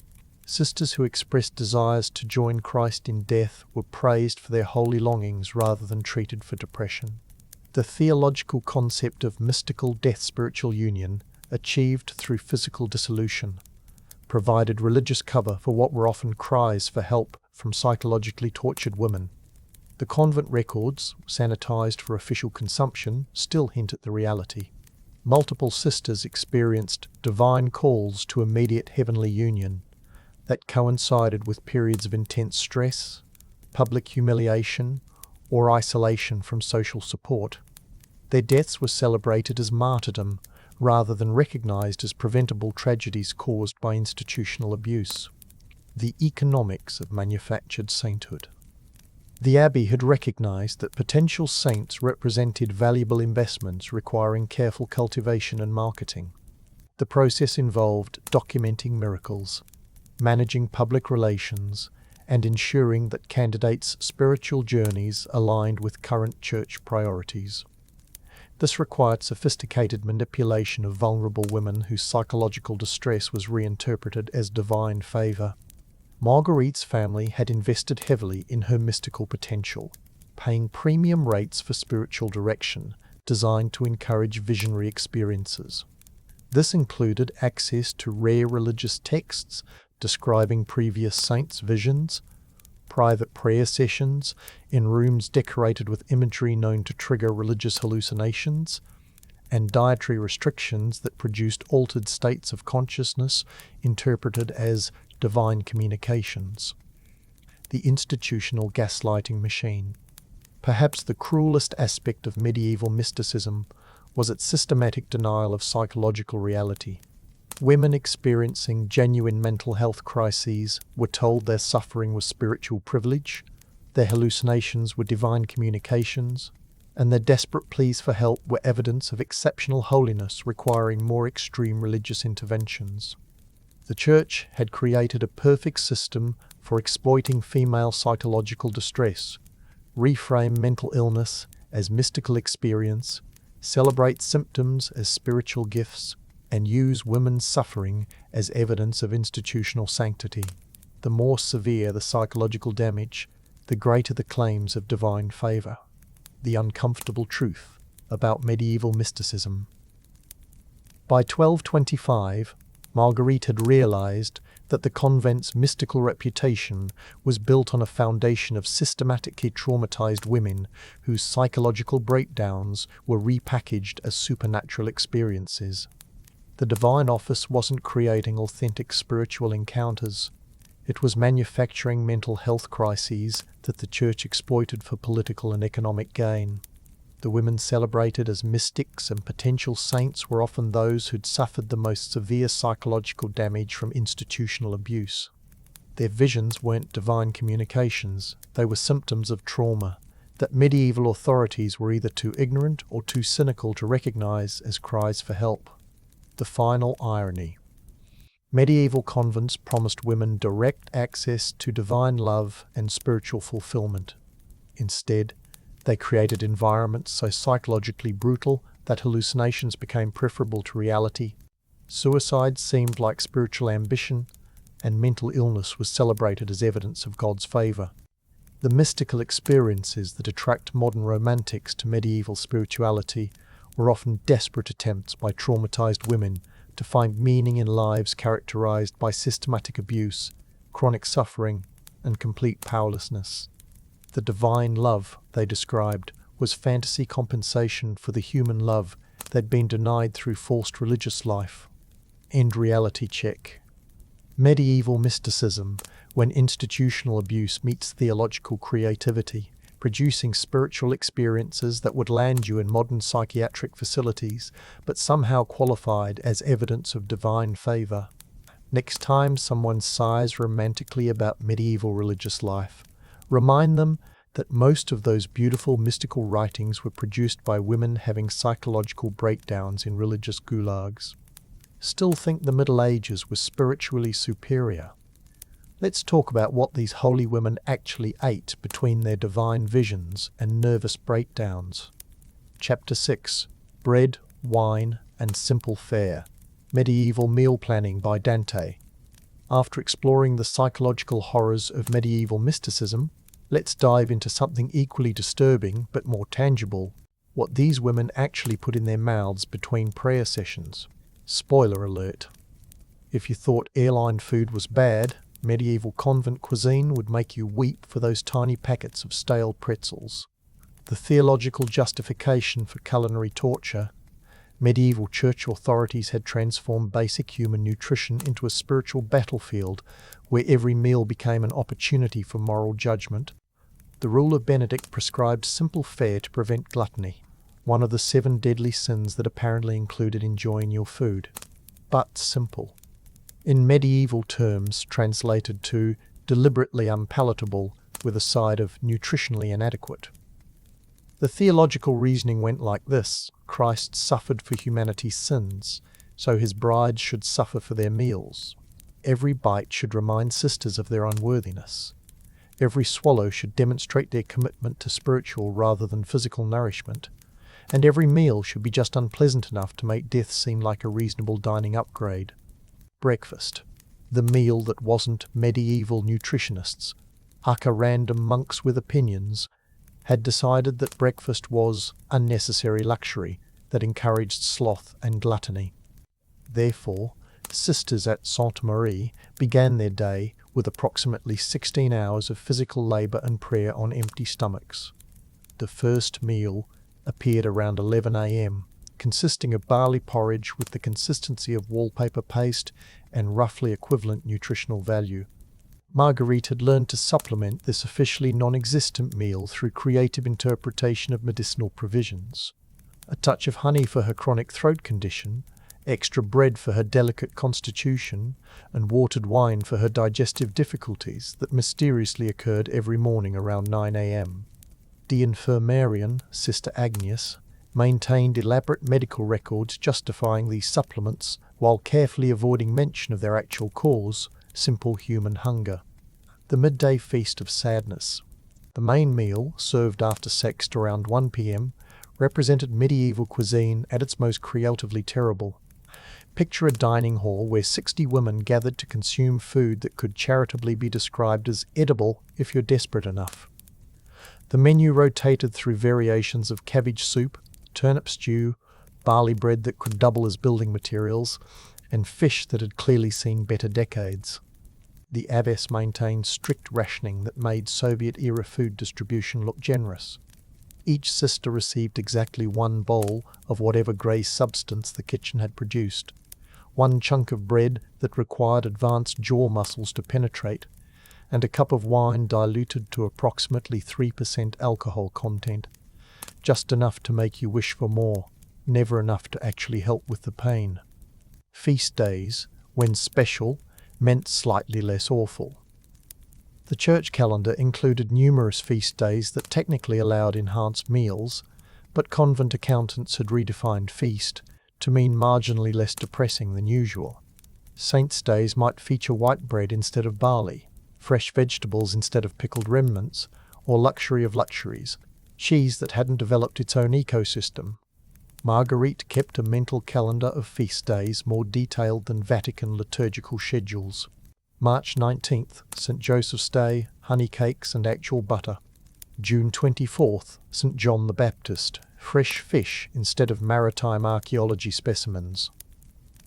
December 25th, Christmas, meat that didn't require archaeological excavation to identify the original animal.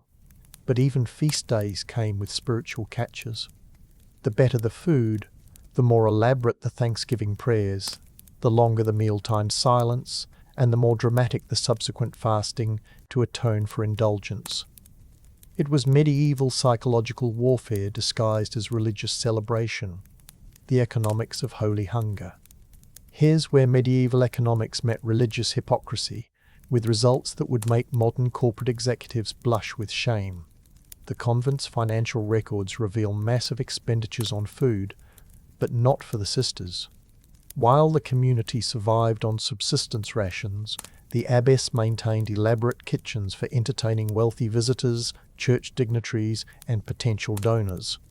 When bishops visited, the convent kitchens produced miracles, fresh meats, imported spices, quality wines, and desserts that proved the sisters possessed culinary skills they were forbidden to use on themselves.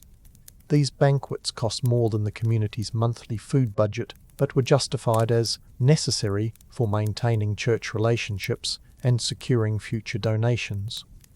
The guest house operated like a medieval luxury restaurant, while the sisterhood ate peasant food that even peasants would have rejected. Wealthy pilgrims praised the convent's hospitality while never witnessing the actual meals served to the women who prepared their feasts. Regional adaptations, how southern France made starvation, stylish southern French convents faced unique challenges adapting northern European monastic rules to Mediterranean climates and local food cultures. The region produced excellent wine, olive oil, fruits and vegetables that could have supported healthy diets, if church authorities hadn't considered healthy diets spiritually suspicious. Instead, Saint-Marie imported expensive northern grains while ignoring abundant local produce. They purchased costly preserved fish while Mediterranean waters teemed with fresh alternatives. They maintained elaborate wine cellars for guests while serving sisters beverages that insulted local viticultural traditions. This created a bizarre situation where the convent spent more money to eat worse food in a region famous for culinary excellence. It was economic masochism with theological justification, the perfect medieval combination.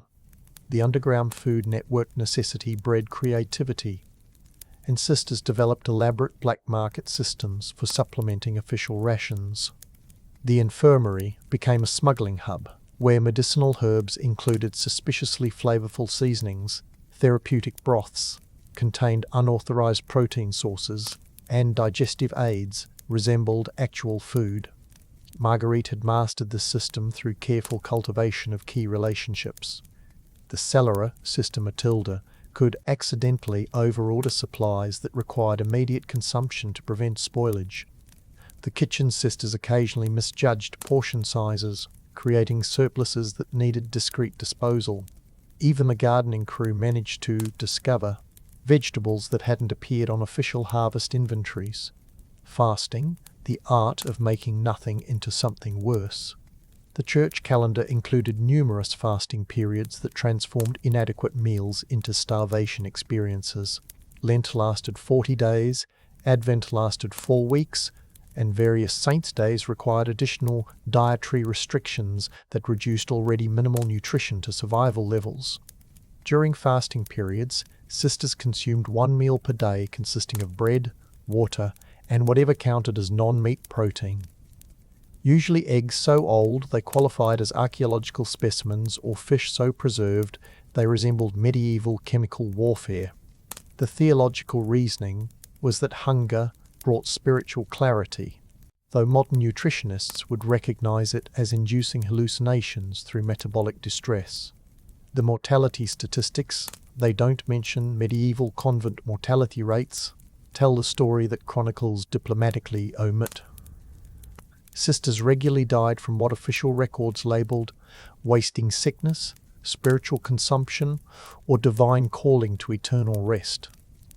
Modern medical analysis would recognize these as death from malnutrition, vitamin deficiencies, and diseases caused by chronic dietary inadequacy. The average lifespan of medieval nuns was significantly shorter than their secular counterparts, despite being protected from the dangers of childbirth and secular violence. The protection of convent life apparently didn't extend to protection from institutional starvation, disguised as spiritual discipline. The psychological warfare of rationing food scarcity created psychological dynamics that reinforced institutional control more effectively than physical restraints.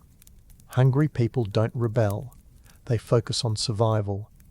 Women preoccupied with obtaining basic nutrition don't develop independent thoughts or escape plans. Chronic malnutrition produces compliance through biological necessity rather than spiritual conviction. The abbess controlled food distribution with the precision of a military quartermaster, using meal privileges as rewards for compliance and food restrictions as punishment for infractions. This created dependency relationships that made leaving religious life practically impossible. Sisters couldn't imagine surviving outside institutions that, despite their limitations, provided more nutrition than they could obtain independently. The uncomfortable truth about medieval simple living. By 1225, Marguerite had realized that convent food policies weren't about spiritual discipline. They were about economic exploitation disguised as religious virtue. The church saved enormous amounts of money, feeding religious communities subsistence diets while spending lavishly on male clergy and institutional architecture. The simple fare that chroniclers praised wasn't humble spirituality. It was systematic nutritional abuse that weakened women physically and psychologically while reducing operational costs. Medieval convents had perfected the art of making starvation look like sanctity. End reality.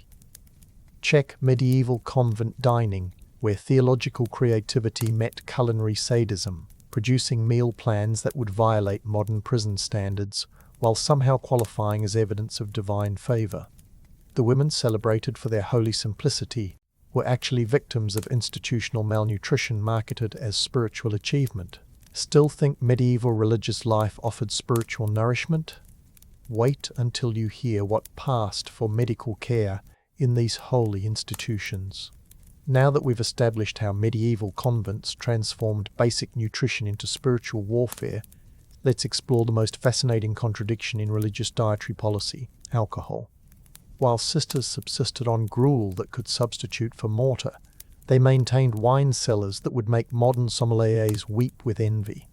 Welcome to the theological gymnastics required to justify getting tipsy for Jesus. The biblical loophole that changed everything. Medieval church authorities faced a theological pickle. Christ himself had turned water into wine, blessed bread and wine during the Last Supper, and generally seemed quite fond of fermented beverages. This created awkward questions about why his bride should abstain from substances their divine husband had specifically endorsed. The solution? Creative interpretation that would make modern corporate lawyers proud. Wine became medicinal necessity rather than recreational beverage. The Rule of Benedict specifically allowed wine rations, ostensibly because medieval water supplies were so contaminated that alcohol provided safer hydration. This reasoning worked perfectly until you realised that convents with excellent well water still maintained massive wine inventories, while sisters in regions with terrible water sources somehow survived on minimal alcohol rations. The great wine mathematics of Sainte Marie Abbess Beatrice had transformed wine distribution into a science more precise than medieval astronomy. The official ration was 1 cup per sister per day, diluted with enough water to make it roughly equivalent to modern light beer. But the convent's purchasing records revealed consumption rates that suggested either the sisters were bathing in wine or the mathematics involved significant creative accounting. The reality was a complex rationing system that made Soviet-era bureaucracy look straightforward. Noble-born sisters like Marguerite received enhanced rations for delicate constitutions. Lay sisters got basic provisions for manual labourers, and novices consumed carefully measured amounts appropriate for spiritual development. The abbess personally supervised this distribution, tasting each batch to ensure appropriate quality for religious consumption. Feast day festivities, when moderation goes to hell. If regular wine rations involved theological creativity, feast day allowances required outright miraculous intervention. Christmas, Easter, Pentecost, and major saints' days transformed the convent into medieval happy hour with Latin prayers. The sisters would process to chapel for special services, then return to dining halls where, liturgically appropriate, wine flowed with suspicious abundance. Marguerite had witnessed feast day transformations that would have impressed secular party planners. Sister Agnes, normally a model of rigid composure, would begin giggling during evening prayers after St. Martin's Day celebrations. Sister Clothilda's embroidery became notably more creative following St. Catherine's feast. Even the abbess relaxed her usual surveillance, presumably because supervising intoxicated nuns required tactical skills beyond normal administrative training. The medicinal wine scam. The infirmary operated the convent's most sophisticated alcohol distribution network under the guise of medical treatment. Medieval medicine attributed numerous ailments to cold humours requiring warming treatments, conveniently available in liquid form with approximately 12% alcohol content. The infirmarian, Sister Agnes, maintained detailed records documenting therapeutic wine prescriptions for conditions that suspiciously afflicted most of the community. Digestive difficulties, requiring wine therapy, peaked during winter months when morale dropped. Circulatory problems, needing alcoholic treatment, coincided perfectly with stressful periods like papal visitations. Nervous conditions, demanding liquid medicine, appeared whenever the abbess announced extended fasting periods or increased work quotas. Marguerite had mastered the art of developing symptoms that required wine therapy without appearing to fake illness. A delicate cough during morning prayers, subtle complaints about cold extremities during winter, and occasional mentions of digestive troubles secured regular access to medicinal provisions that made daily life considerably more tolerable. Regional wine politics, when terroir meets theology. Southern French convents faced unique challenges regarding alcohol policy because the region produced some of Europe's finest wines. Local noble families donated premium vintages expecting appropriate appreciation, while church authorities demanded evidence of appropriate monastic austerity. This created situations where convents possessed wine collections worth small fortunes while officially practicing dietary simplicity. Santa Marie's wine cellar included donations from major regional producers, Bordeaux vintages from grateful nobles, Languedoc varieties from local merchants, and even occasional Spanish imports from pilgrims travelling to Santiago de Compostela. The abbess maintained detailed inventories cataloguing each donation's spiritual significance, donor relationship importance, and therapeutic applications for community health. The guest house double standard. The most revealing aspect of convent wine policy emerged during important visits. When bishops, abbots, or wealthy donors arrived, the convent cellars produced miracles that would have impressed Christ himself. Suddenly, wines appeared that rivaled royal collections, accompanied by knowledge of proper serving temperatures, food pairings, and vintage discussions that suggested sophisticated expertise rarely associated with ascetic religious communities. Meanwhile, the same sisters who served these elaborate tastings to guests continued consuming watered-down rations that insulted regional wine-making traditions. The hypocrisy was so blatant that visiting dignitaries occasionally commented on the contrast, though always diplomatically praising the sisters' appropriate humility, while enjoying beverages that contradicted every principle of monastic simplicity. The economics of holy inebriation. Wine represented significant expense in medieval budgets, but convents justified these costs through creative accounting that modern auditors would flag immediately. Sacramental wine for communion services required minimal quantities, but somehow necessitated bulk purchasing. Medicinal wine for infirmary treatments demanded constant restocking despite a community of only 60 sisters. Guest hospitality wine consumed resources proportional to hosting major royal courts rather than occasional pilgrims. The abbess personally managed wine purchasing, claiming expertise necessary to ensure appropriate quality for religious purposes.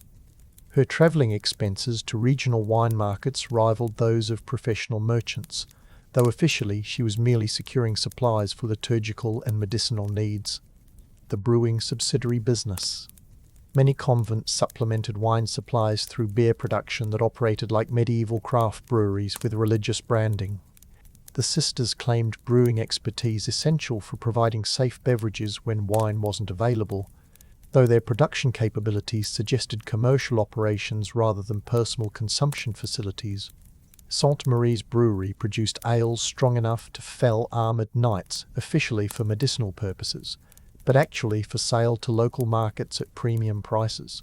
The sisters had developed specialised knowledge of grain selection, fermentation timing, and flavour enhancement that would have impressed professional brewers. This expertise somehow coexisted with official claims of unworldly innocence about commercial activities.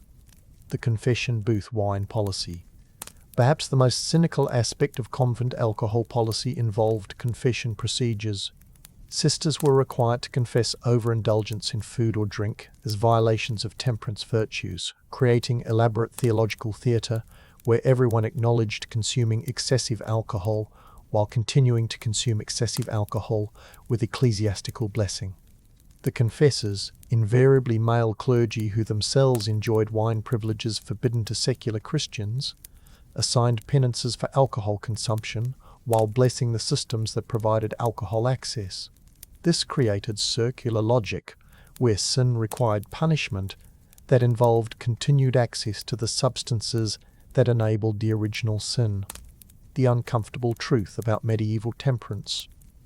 By 1225, Marguerite had realized that convent alcohol policies revealed the essential hypocrisy underlying medieval religious life. The same institutions that preached renunciation of worldly pleasures maintained wine cellars that secular nobility envied. The women supposedly devoted to spiritual simplicity possessed expertise in alcohol production, distribution, and consumption that rivaled professional vintners.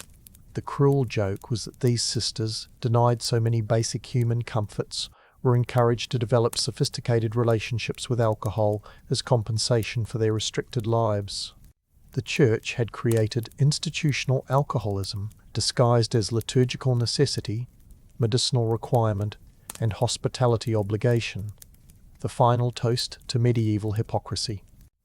Medieval convents proved that even the most restrictive religious institutions could find theological justifications for whatever made life bearable. Wine wasn't recreational drinking. It was sacramental participation in Christ's divine nature. Intoxication wasn't worldly indulgence, it was mystical experience bringing sisters closer to heavenly joy. Alcoholism wasn't personal weakness, it was therapeutic response to the spiritual demands of religious life. The sisters at Santa Maria had mastered the essential skill of medieval survival, making sin look like sanctity, transforming human weakness into spiritual strength, and ensuring that God's will always aligned perfectly with human desires for chemical comfort in lives characterized by systematic deprivation. End reality.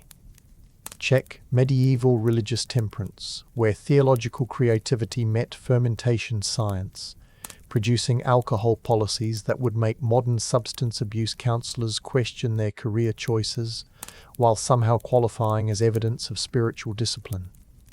The women celebrated for their holy simplicity had become functional alcoholics with advanced degrees in theological rationalization. Still think medieval convents represented authentic spiritual discipline. Wait until you discover their approach to medical care, where wine therapy was actually the most scientifically sound treatment available. Chapter 7. Scribes and Scholars.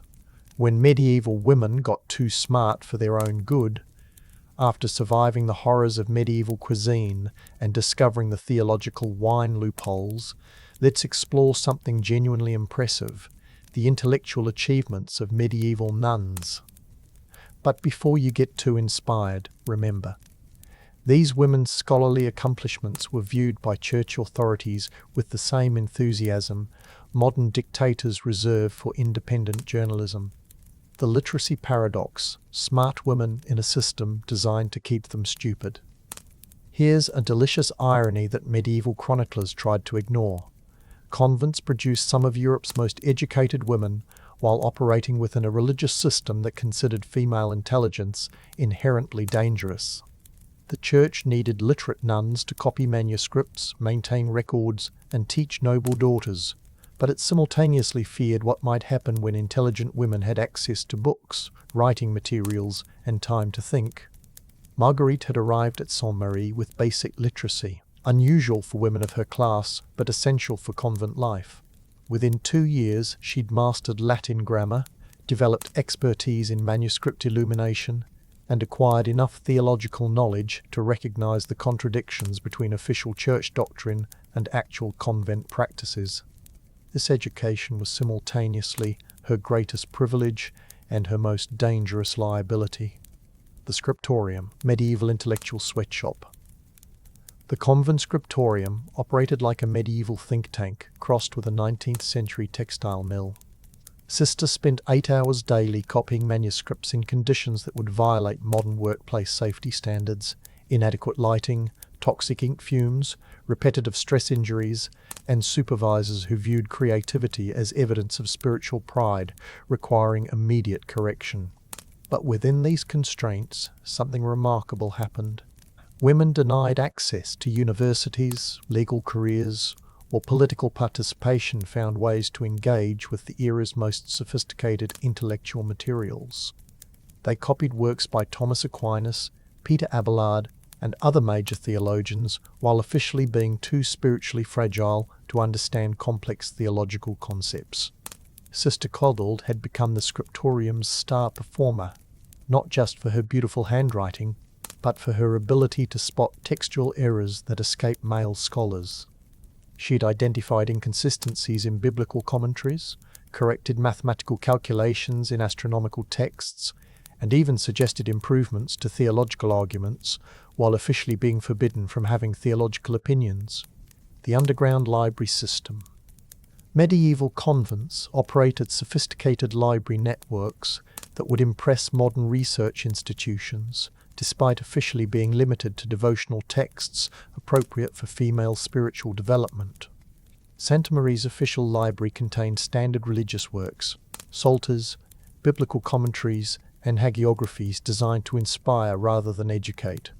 But the real intellectual treasure lay in the special collections, managed through informal networks that connected convents across southern France. Sisters exchanged manuscripts through pilgrimage routes, visiting clergy and strategic family connections, creating circulation systems for texts that would have scandalized church authorities if they'd understood the scope of female scholarly interests.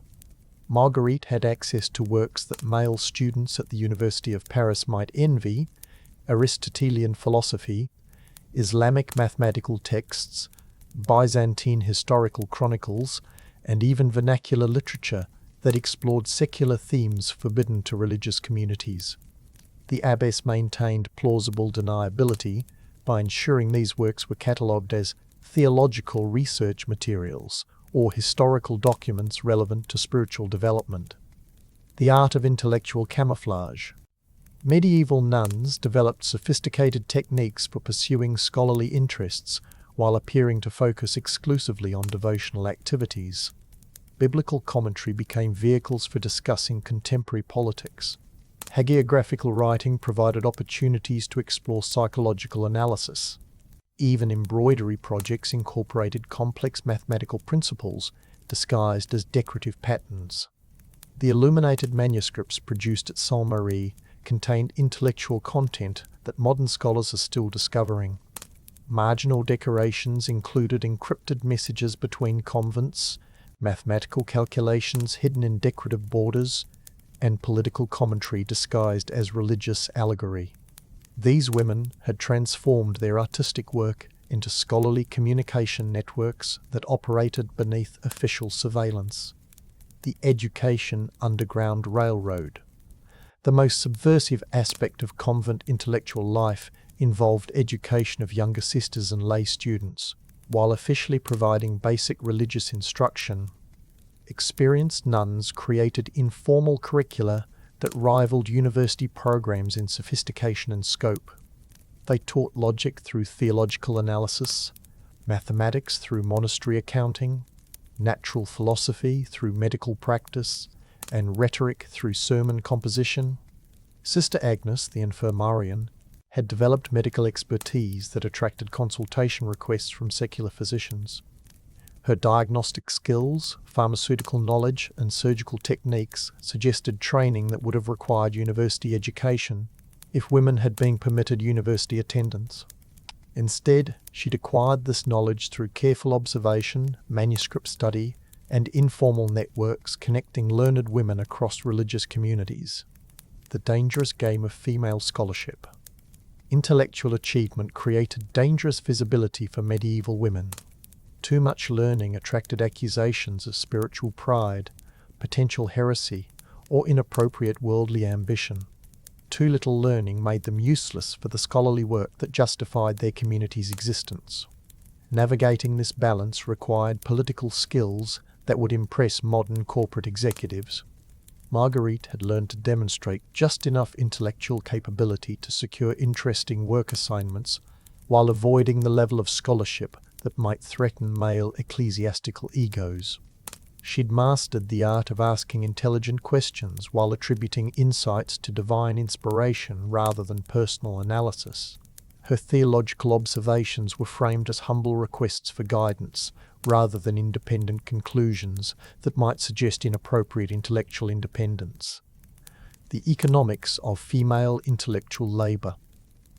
The medieval church had created a system where women's intellectual work generated enormous value while the women themselves received no credit, compensation, or recognition. Manuscripts copied by nuns sold for premium prices in international markets. Illuminated texts produced in convents decorated royal libraries and papal collections. Educational services provided by religious women prepared noble daughters for marriages that secured major political alliances. Yet the sisters themselves were portrayed as simple, humble women whose achievements reflected divine blessing, rather than personal skill, education, or creativity. This intellectual exploitation represented one of history's most successful examples of systematically stealing credit for scholarly work, while maintaining the fiction that the actual scholars were too spiritually pure to understand what they'd accomplished. The heresy problem. When smart women ask inconvenient questions. The Albigensian Crusade had created particular dangers for intellectual women in southern France. The Cathar heresy attracted educated females partly because it offered theological sophistication and female religious leadership forbidden within Orthodox Catholicism. This created paranoia among church authorities about any display of female theological knowledge that might indicate heretical sympathies. Convents like Sainte Marie walked dangerous lines, maintaining intellectual standards necessary for their scholarly work, while demonstrating orthodox theological positions that proved their loyalty to papal authority.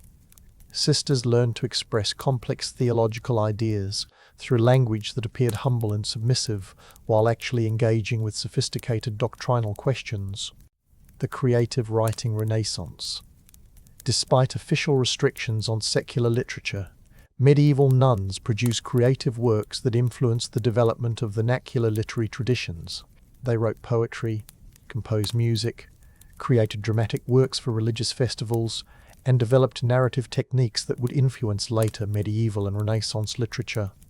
Marguerite had begun composing verses that officially celebrated religious themes, but actually explored questions of female identity, intellectual freedom, and spiritual authenticity that challenged fundamental assumptions about women's roles in medieval society.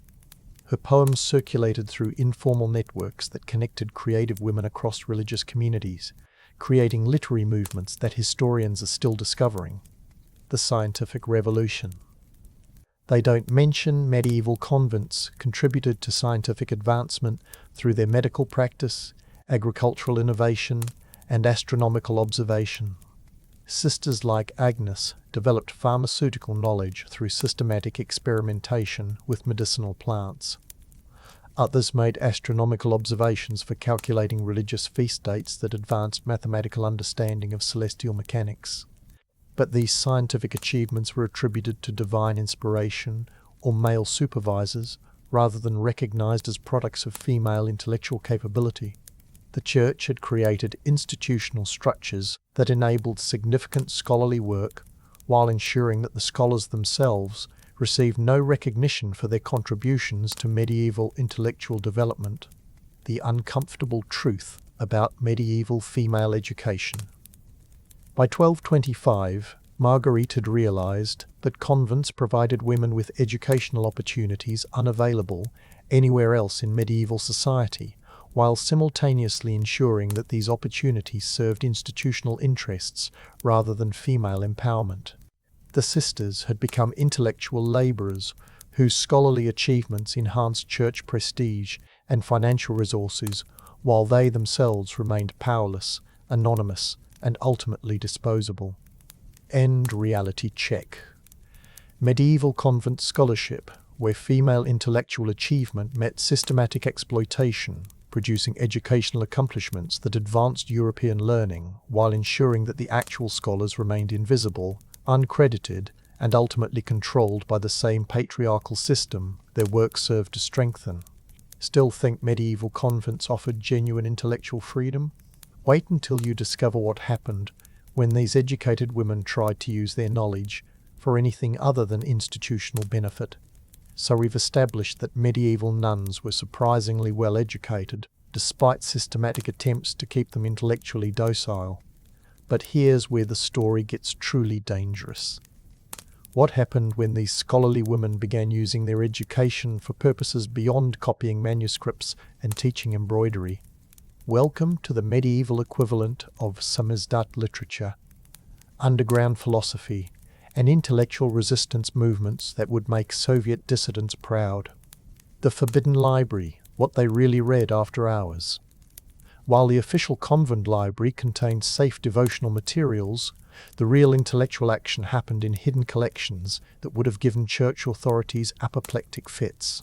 Sisters had developed elaborate smuggling networks for acquiring texts that fell into categories ranging from theologically questionable to absolutely heretical to burn the reader alive material. Marguerite had gained access to this underground library through her relationship with Sister Clothilda, who maintained connections with travelling scholars, reformed ex-Cathars, and even Jewish intellectuals from nearby Montpellier. The hidden collection included Arabic scientific texts, Greek philosophical works, vernacular poetry exploring secular love, and, most dangerously, theological treatises that questioned fundamental church doctrines. One particularly explosive text was an anonymous treatise titled Questions Concerning Female Spiritual Authority that systematically demolished biblical arguments against women's religious leadership. The work cited patristic sources, employed sophisticated logical analysis, and reached conclusions that would have landed its author on a very painful funeral pyre. The sisters passed this text through their network like contraband weapons, each reader adding marginal notes that advanced the theological argument, while carefully avoiding any handwriting that might enable identification.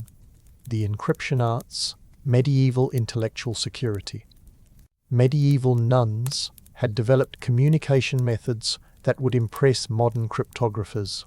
They embedded coded messages in embroidery patterns, used musical notation to convey non-musical information, and created illuminated manuscripts where decorative elements contained encrypted theological discussions. The most sophisticated system involved using biblical commentary as cover for entirely different conversations. Sister Clothilda had mastered a technique where her Psalter commentaries appeared to discuss David's spiritual struggles while actually analysing contemporary political situations. Her theological reflection on Psalm 137, "By the rivers of Babylon we sat and wept," was actually a coded discussion of resistance strategies against papal authority that had systematically destroyed regional autonomy in southern France. The encryption went beyond simple message concealment. These women were conducting sophisticated intellectual discussions about topics that could result in excommunication, imprisonment, or execution if discovered. They had created medieval academic journals disguised as devotional literature. The theology of female rebellion. The most dangerous intellectual development in southern French convents was the emergence of systematic theological challenges to male ecclesiastical authority. Using the same scholarly methods they'd learned copying official church documents, sisters began analysing biblical and patristic sources to develop arguments for female religious equality that were intellectually unassailable and politically explosive. The core argument centered on Christ's relationships with female disciples, particularly Mary Magdalene's role as apostle to the apostles, who first proclaimed the resurrection. If Christ had entrusted the foundational Christian message to a woman, how could church authorities claim that women were inherently unfit for religious leadership? The theological logic was impeccable. The political implications were revolutionary. Marguerite had contributed to this theological project through her work on patristic texts. While officially copying early church fathers' writings about female spiritual development, she had systematically compiled every positive reference to women's religious capabilities. The resulting collection provided ammunition for arguments that church law regarding female subordination contradicted early Christian tradition and biblical authority. The scientific subversion. Medieval convents' medical practices had created opportunities for scientific inquiry that challenged church teachings about natural philosophy. Sister Agnes's pharmaceutical research had led to discoveries about plant chemistry that contradicted official teachings about the relationship between spiritual and physical healing. Her systematic documentation of herbal treatments suggested natural causation rather than divine intervention as the primary factor in medical recovery. This empirical approach to natural philosophy was spreading beyond medical applications. Sisters involved in agricultural work had developed crop rotation techniques that improved productivity through natural methods rather than religious interventions.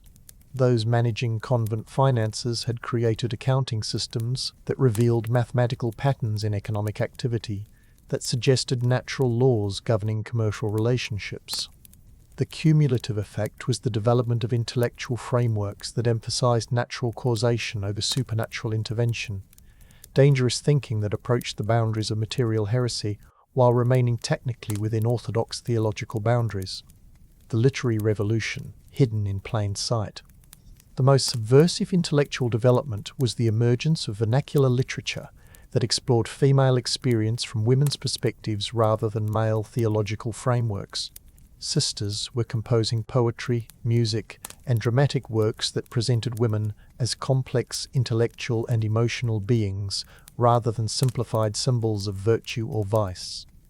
Marguerite had written a series of poems, ostensibly celebrating the Virgin Mary, but actually exploring questions of female agency, intellectual capability, and spiritual authority that challenged fundamental assumptions about women's roles in divine and human society. Her Marian poetry was circulating through informal networks connecting creative women across southern France, creating literary movements that would influence development of vernacular literature for centuries. The education conspiracy.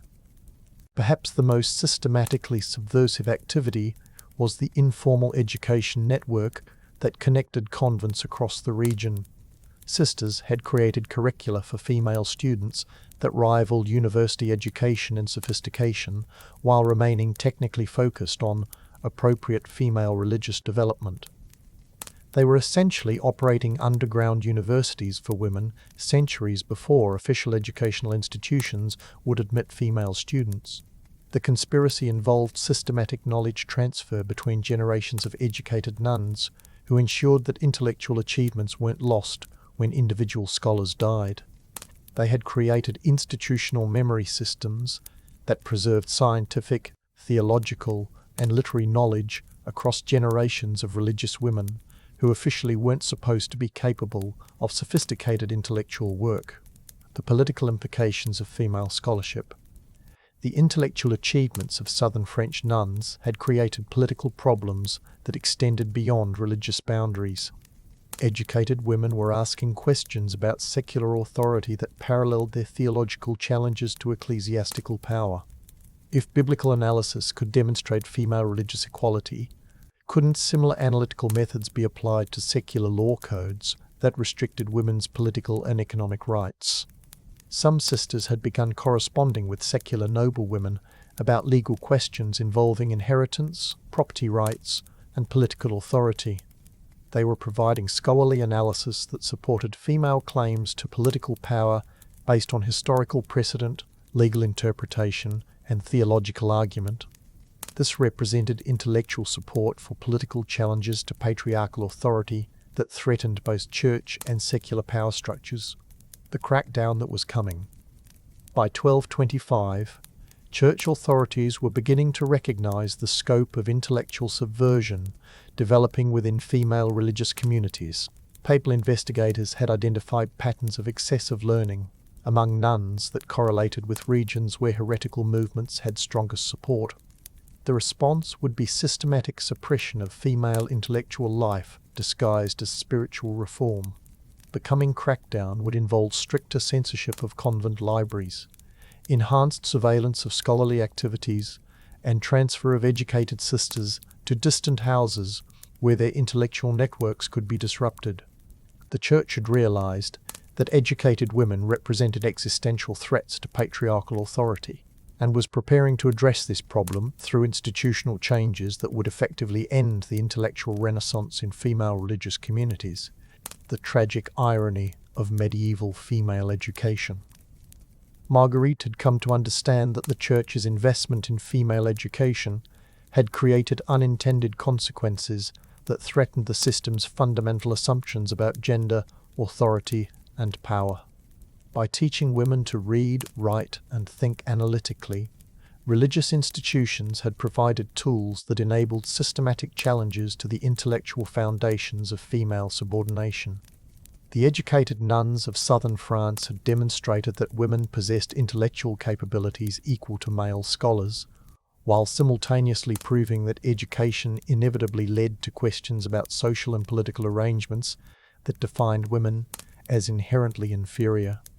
The Church had created its own opposition through educational policies designed to serve institutional interests. The end of an era. Medieval convents had briefly created spaces where women could engage in sophisticated intellectual work, develop scholarly expertise, and participate in theological and scientific discussions that shaped European intellectual development. But these achievements had also demonstrated the incompatibility between genuine education and systematic oppression. The intellectual revolution in female religious communities would be systematically suppressed over the following decades, as church authorities recognized that educated women inevitably became questioning women, and questioning women inevitably became dangerous. Women who threatened the fundamental assumptions underlying medieval social organization. End reality check. Medieval female scholarship, where intellectual achievement met political subversion, creating educational accomplishments that advanced human knowledge while simultaneously threatening the social systems that had made these accomplishments possible. The women celebrated for their learning would ultimately be silenced by the same institutions that had educated them. Still think education was always liberating? Wait until you discover what happened when these scholarly achievements met the brutal realities of the Albigensian Crusade and the systematic destruction of southern French intellectual culture. Chapter 8. Healing Hands, Medieval Medicine Between Miracles and Malpractice. After exploring the dangerous world of intellectual nuns and their underground libraries, let's dive into something equally fascinating and far more immediately deadly: medieval medicine as practiced by religious women. If you thought modern healthcare had problems, wait until you discover what passed for medical treatment when your doctor's primary qualifications were spiritual purity and the ability to recite Latin prayers while accidentally poisoning you. The divine right to accidentally kill patients.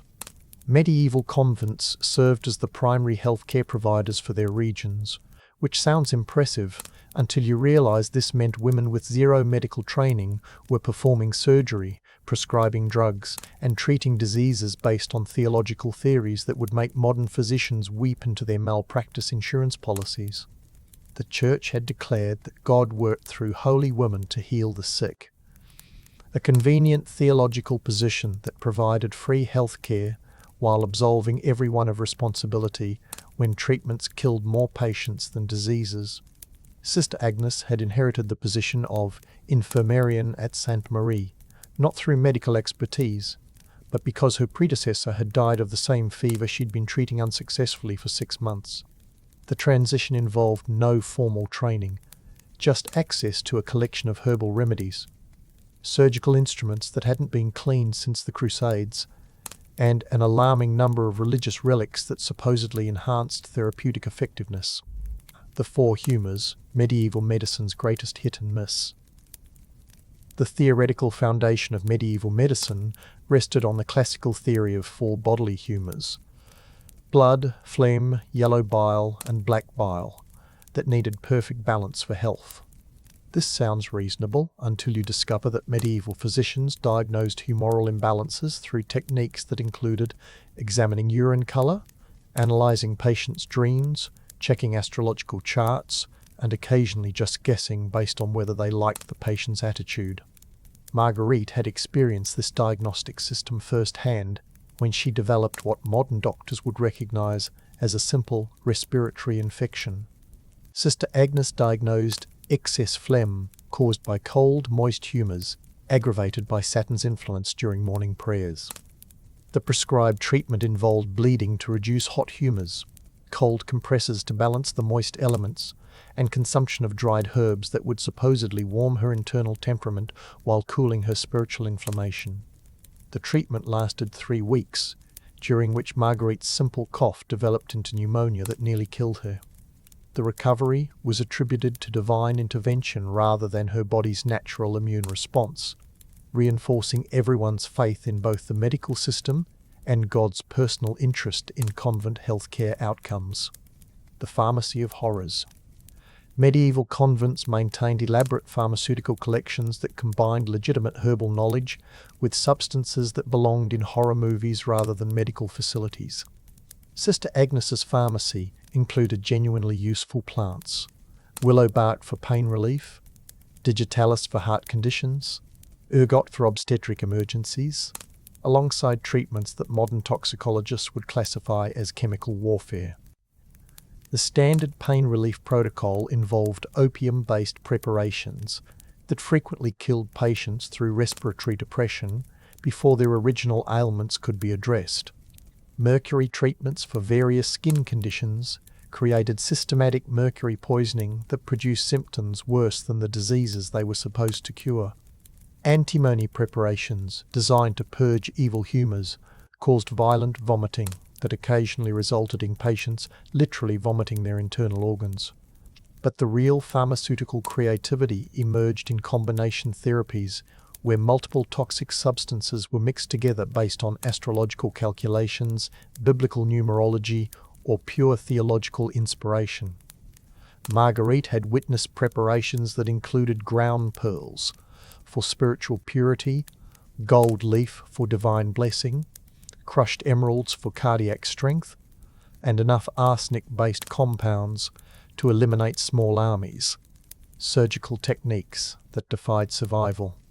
Medieval convent surgery operated under the theological principle that God's will determined outcomes regardless of human technique, which conveniently excused surgical practices that would horrify modern veterinarians.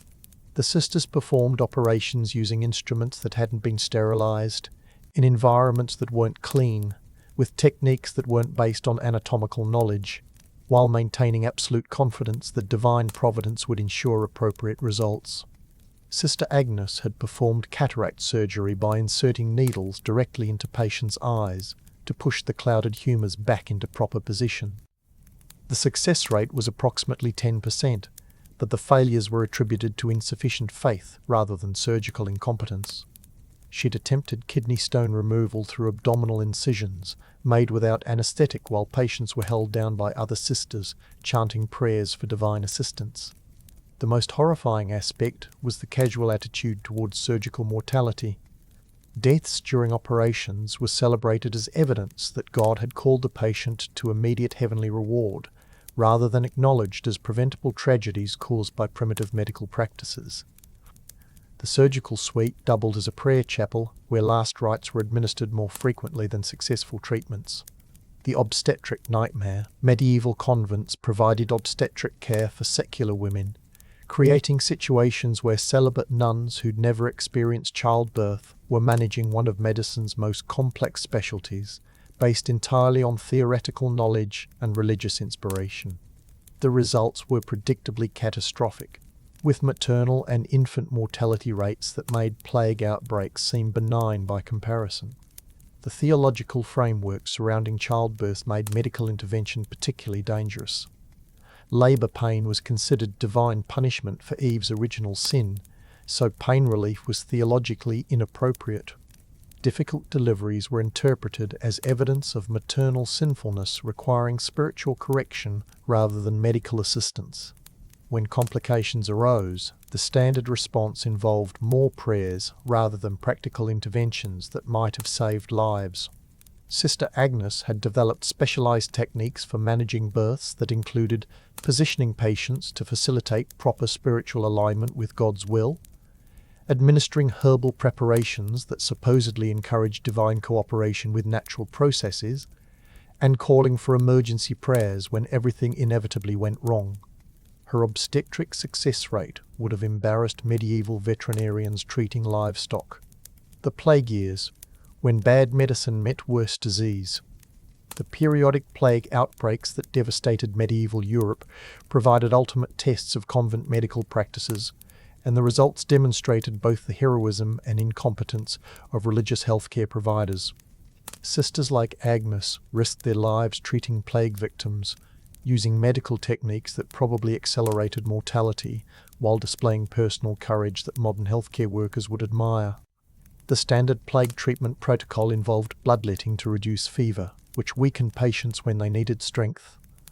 Poultices applied to bubonic swellings, which spread infection, and isolation practices that prevented effective supportive care while ensuring maximum suffering for dying patients. The theological interpretation of plague as divine punishment for human sinfulness complicated medical responses by suggesting that successful treatment might interfere with God's judgment. Marguerite had survived a minor plague outbreak in 1224 that killed half the convent community, including several sisters who'd contracted the disease while providing medical care. The survival of some patients was attributed to miraculous intervention rather than random chance, reinforcing faith in both divine providence and medical practices that modern epidemiologists would classify as systematically counterproductive. The economics of holy healthcare. Medieval convents operated their medical services through complex economic arrangements that made modern healthcare finance look straightforward. Wealthy patients paid premium rates for private rooms, personal nursing care, and access to expensive pharmaceutical preparations that were supposedly more effective than standard treatments. Poor patients received basic care that frequently involved more prayer than medicine, but was still better than no health care at all. The infirmary generated significant revenue through specialized services that included long-term care for chronic conditions, rehabilitation for injuries, and hospice care for terminal illnesses. Sister Agnes had developed expertise in managing wealthy patients' expectations through combinations of genuine medical care, elaborate placebos, and spiritual counseling that justified premium pricing, while providing psychological comfort that occasionally promoted actual healing. The miraculous cure industry. The most cynical aspect of convent medical practice involved the systematic manufacture of miraculous cures that enhanced institutional reputation while providing no actual therapeutic benefit. Sisters developed techniques for identifying patients whose conditions were likely to improve naturally, timing interventions to coincide with spontaneous recoveries, and documenting miraculous healings that attracted pilgrims and donations. The process involved careful patient selection, strategic application of religious relics during treatment, and elaborate documentation of supernatural interventions that coincidentally occurred when natural healing processes would be expected to produce improvement. The resulting miracle stories attracted patients who paid premium rates for access to supernatural healing that was actually a combination of primitive medicine, psychological suggestion, and statistical manipulation. The uncomfortable truth about medieval healthcare. By 1225, Marguerite had realized that convent medical practice represented a combination of genuine caring, primitive science, and systematic exploitation that killed more patients than it cured, while generating significant revenue for religious institutions. The sisters provided healthcare that was better than nothing in societies that offered few alternatives, but their medical practices were based on theological theories that bore no relationship to human anatomy, disease causation, or therapeutic effectiveness.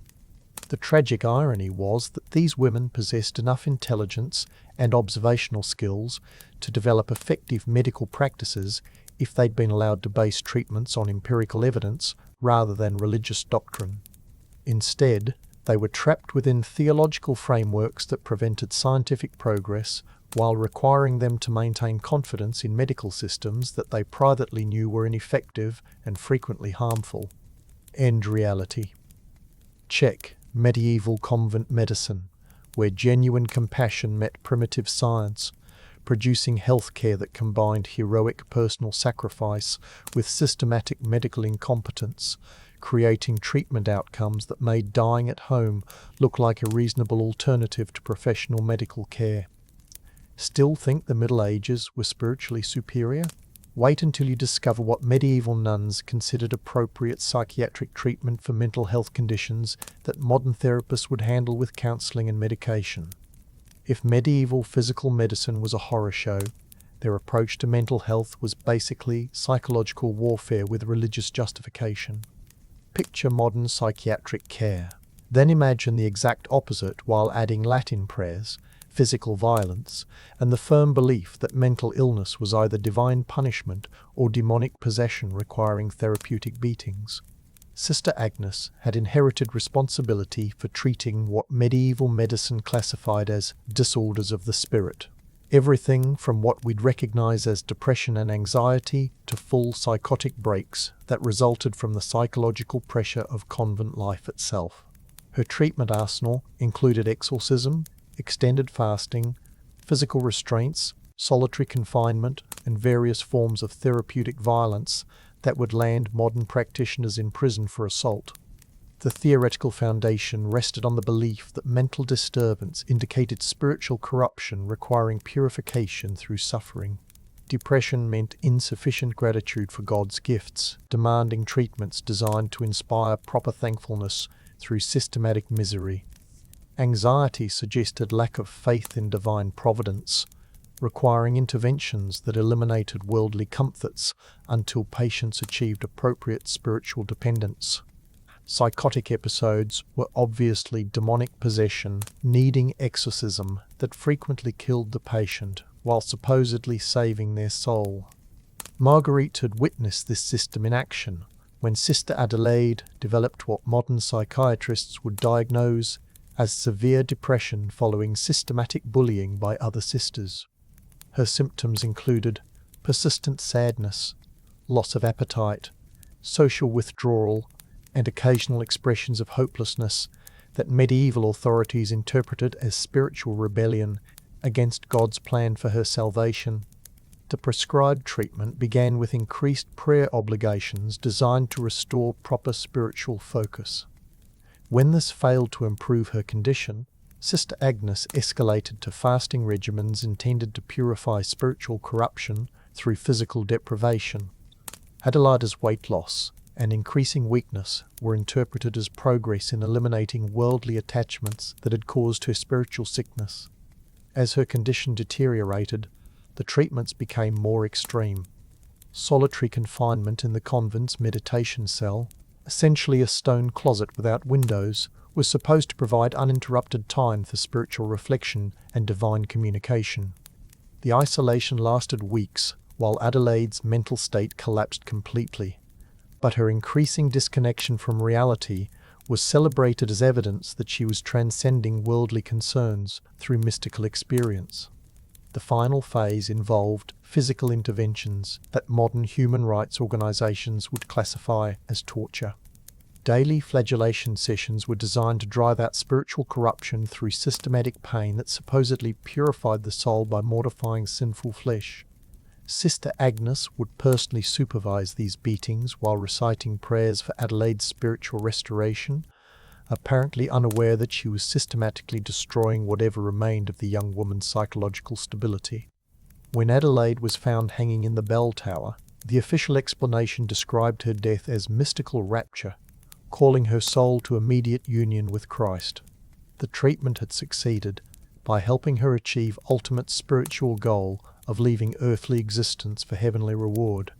Her suicide was reframed as martyrdom, and Sister Agnes received praise for her skillful spiritual guidance that had enabled such a holy death. The psychology of these treatments revealed medieval medicine's complete misunderstanding of mental health causation and treatment.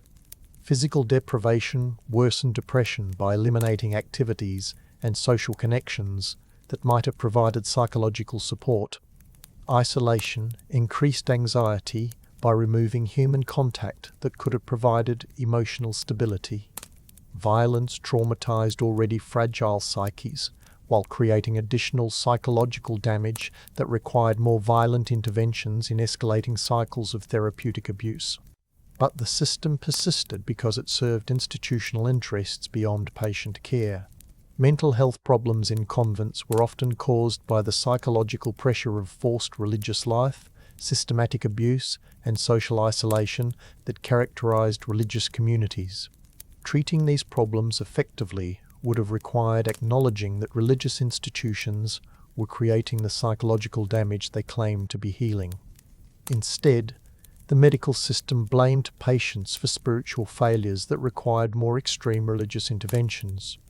This deflected attention from institutional causes while reinforcing theological frameworks that justified continued abuse as necessary spiritual medicine.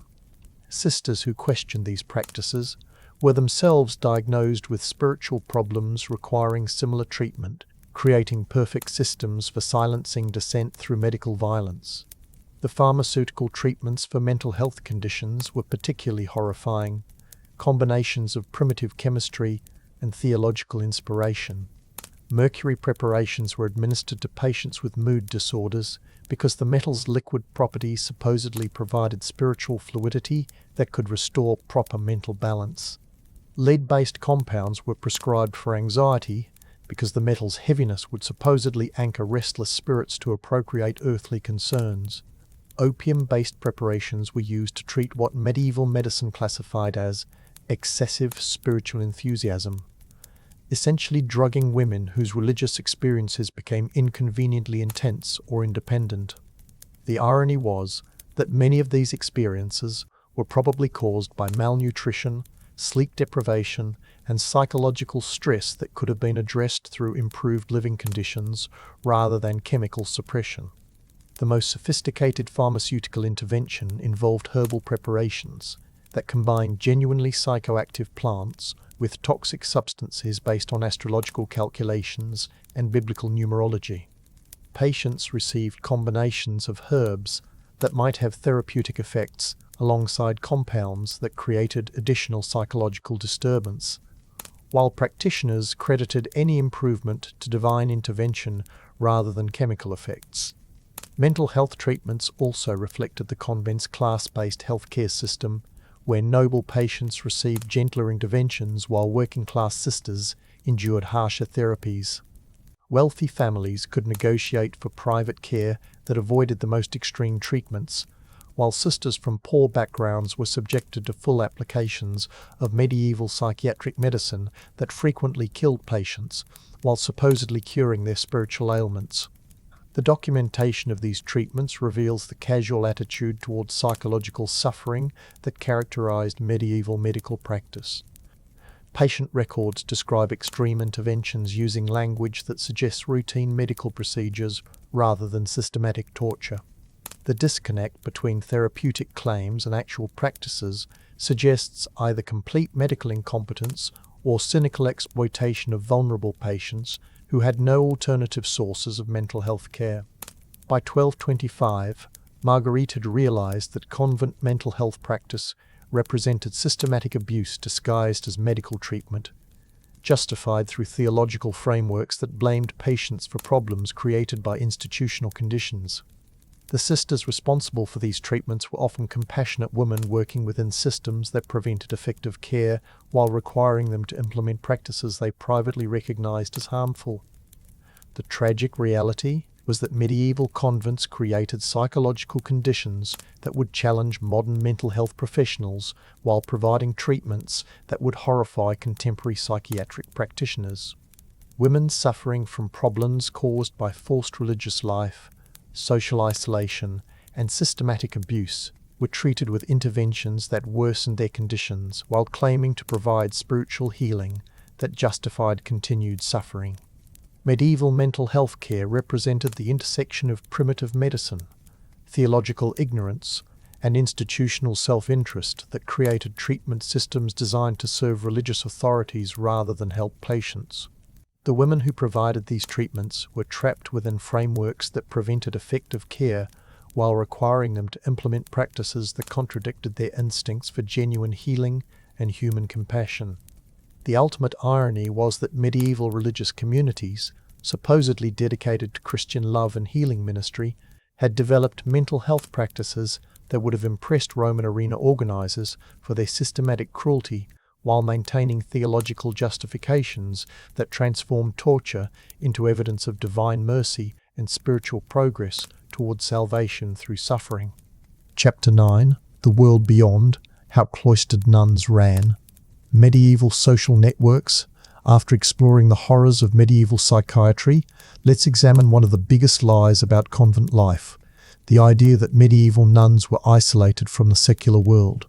In reality, these supposedly cloistered women operated social networks that would make modern CEOs jealous, maintained family relationships that influenced regional politics, and conducted business operations that generated more revenue than most medieval merchants. Welcome to the medieval equivalent of working from home while running international corporations. Picture this paradox. Women who'd supposedly renounced worldly concerns spent most of their time managing worldly affairs with sophistication that would impress modern business schools. The rule of Benedict promised separation from secular society, but medieval convents actually functioned as communication hubs, financial centers, and political coordination points that connected noble families across Europe through networks that operated more efficiently than royal diplomatic services. Marguerite had discovered this reality within weeks of arriving at Saint-Péry. Despite official policies restricting outside contact, she found herself managing correspondence with her family that included detailed discussions of marriage negotiations, inheritance disputes, and political alliances that affected half the nobility in southern France. Her cloistered life involved more worldly business than she'd conducted as a secular woman, just with better organizational systems and theological justification for activities that would have been considered inappropriate for unmarried females in regular society. The visiting schedule alone contradicted everything about religious isolation. Sainte-Marie received an average of 30 visitors per week, ranging from family members conducting business, to merchants negotiating contracts, to political figures seeking advice or alliance discussions. The parlour operated like a medieval conference centre, where sisters conducted negotiations that affected everything from trade agreements to territorial disputes to marriage arrangements that determined the political future of entire regions. Sister Clovelda had become the convent's unofficial foreign minister, managing relationships with correspondent convents across Europe that exchanged everything from technological innovations to political intelligence to theological developments. Her correspondence network included religious houses in England, Germany, Italy, and even the Byzantine Empire, creating information systems that provided better international coverage than most royal courts maintained for their diplomatic operations. The economic relationships were equally extensive and far more lucrative than anyone officially acknowledged. Despite poverty vows that prohibited personal property ownership, the sisters collectively managed investment portfolios that would impress modern financial advisors.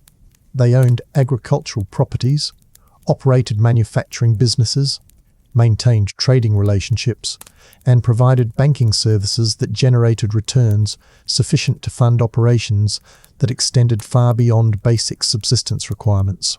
Abbess Beatrice had mastered the art of conducting complex business negotiations while maintaining the appearance of unworldly spiritual focus.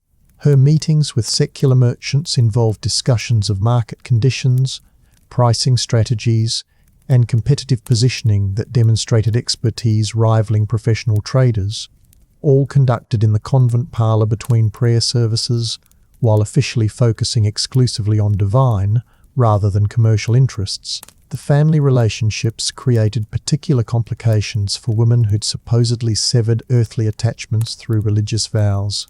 Parents, siblings, and extended relatives maintained expectations that their cloistered family members would continue participating in family political strategies, financial planning, and social advancement projects that required ongoing coordination despite official separation from worldly concerns. Marguerite received regular visits from her father, who expected detailed reports on political developments within the convent community that affected regional noble families. Her position provided access to information about marriage negotiations, inheritance planning, and alliance discussions among wealthy families whose daughters were represented in the religious community. This intelligence was valuable for her family's business operations and political positioning within the complex networks that governed medieval aristocratic society. The marriage brokerage function was particularly extensive and profitable. Convents served as informal marriage agencies where noble families could negotiate alliances through intermediaries who possessed detailed knowledge of available partners, family financial situations, and political complications that might affect potential unions. The sisters facilitated these arrangements while maintaining plausible denial about their involvement in worldly matrimonial affairs. Sister Agnes had developed expertise in managing these negotiations through her medical practice, which provided opportunities to assess the health, fertility, and temperament of potential marriage partners among the secular women who sought convent healthcare services.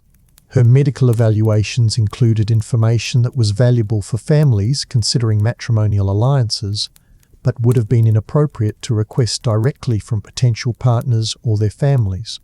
The educational services created additional opportunities for maintaining secular relationships while generating revenue that supported convent operations.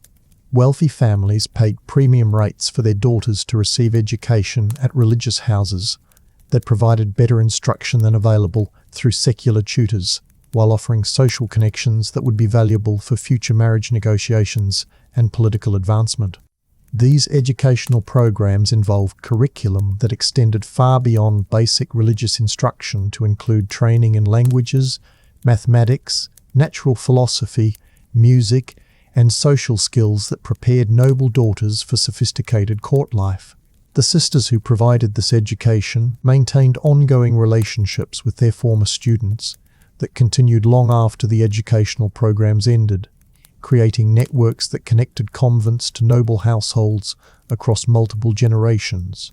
The medical practice extended convent influence into secular society through healthcare services that created relationships of dependence and gratitude among wealthy families who relied on religious women for specialized medical care unavailable through other sources.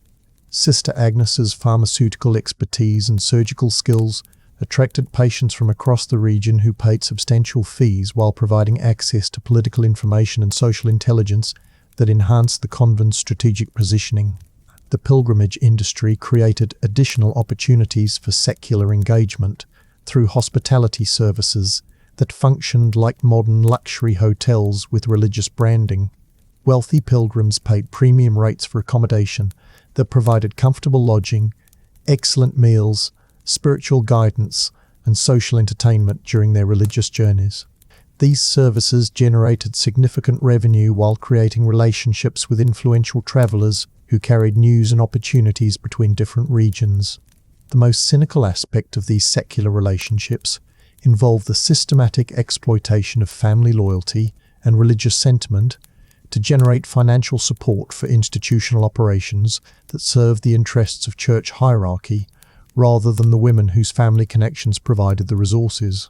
Parents and siblings contributed substantial sums to support relatives who were supposedly pursuing spiritual goals, but were actually providing labor and social capital that enhanced institutional wealth and political influence. The correspondence networks revealed the sophisticated nature of these secular relationships. Letters between convents included coded discussions of political developments, economic opportunities, and strategic information that would have been valuable for royal intelligence services. The sisters had created communication systems that operated more efficiently than official diplomatic channels, while maintaining the appearance of purely spiritual correspondence between religious communities. By 1225, Marguerite had realized that her cloistered life involved more secular business activity than most medieval merchants conducted, while providing better access to political information and social influence than available to secular women of her class. The religious vows had not separated her from worldly affairs, but had actually enhanced her ability to participate in secular society through institutional frameworks that provided legitimacy and protection for activities that would have been inappropriate for unmarried women in regular society. The ultimate irony was that medieval convents, supposedly dedicated to separation from worldly concerns, had become the primary institutions through which noble women could maintain significant secular influence and business involvement while avoiding the legal and social restrictions that limited female participation in political and economic affairs outside religious communities. The cloistered life had become a career strategy rather than spiritual withdrawal, providing opportunities for female agency that were unavailable through conventional social roles. Medieval religious women had created systems that allowed them to have the best of both worlds: spiritual legitimacy that protected them from secular criticism, combined with worldly influence that exceeded what most secular women could achieve. The price was institutional control and theological justification for arrangements that served church interests, while providing individual women with access to power and influence that would otherwise have been impossible within medieval social structures.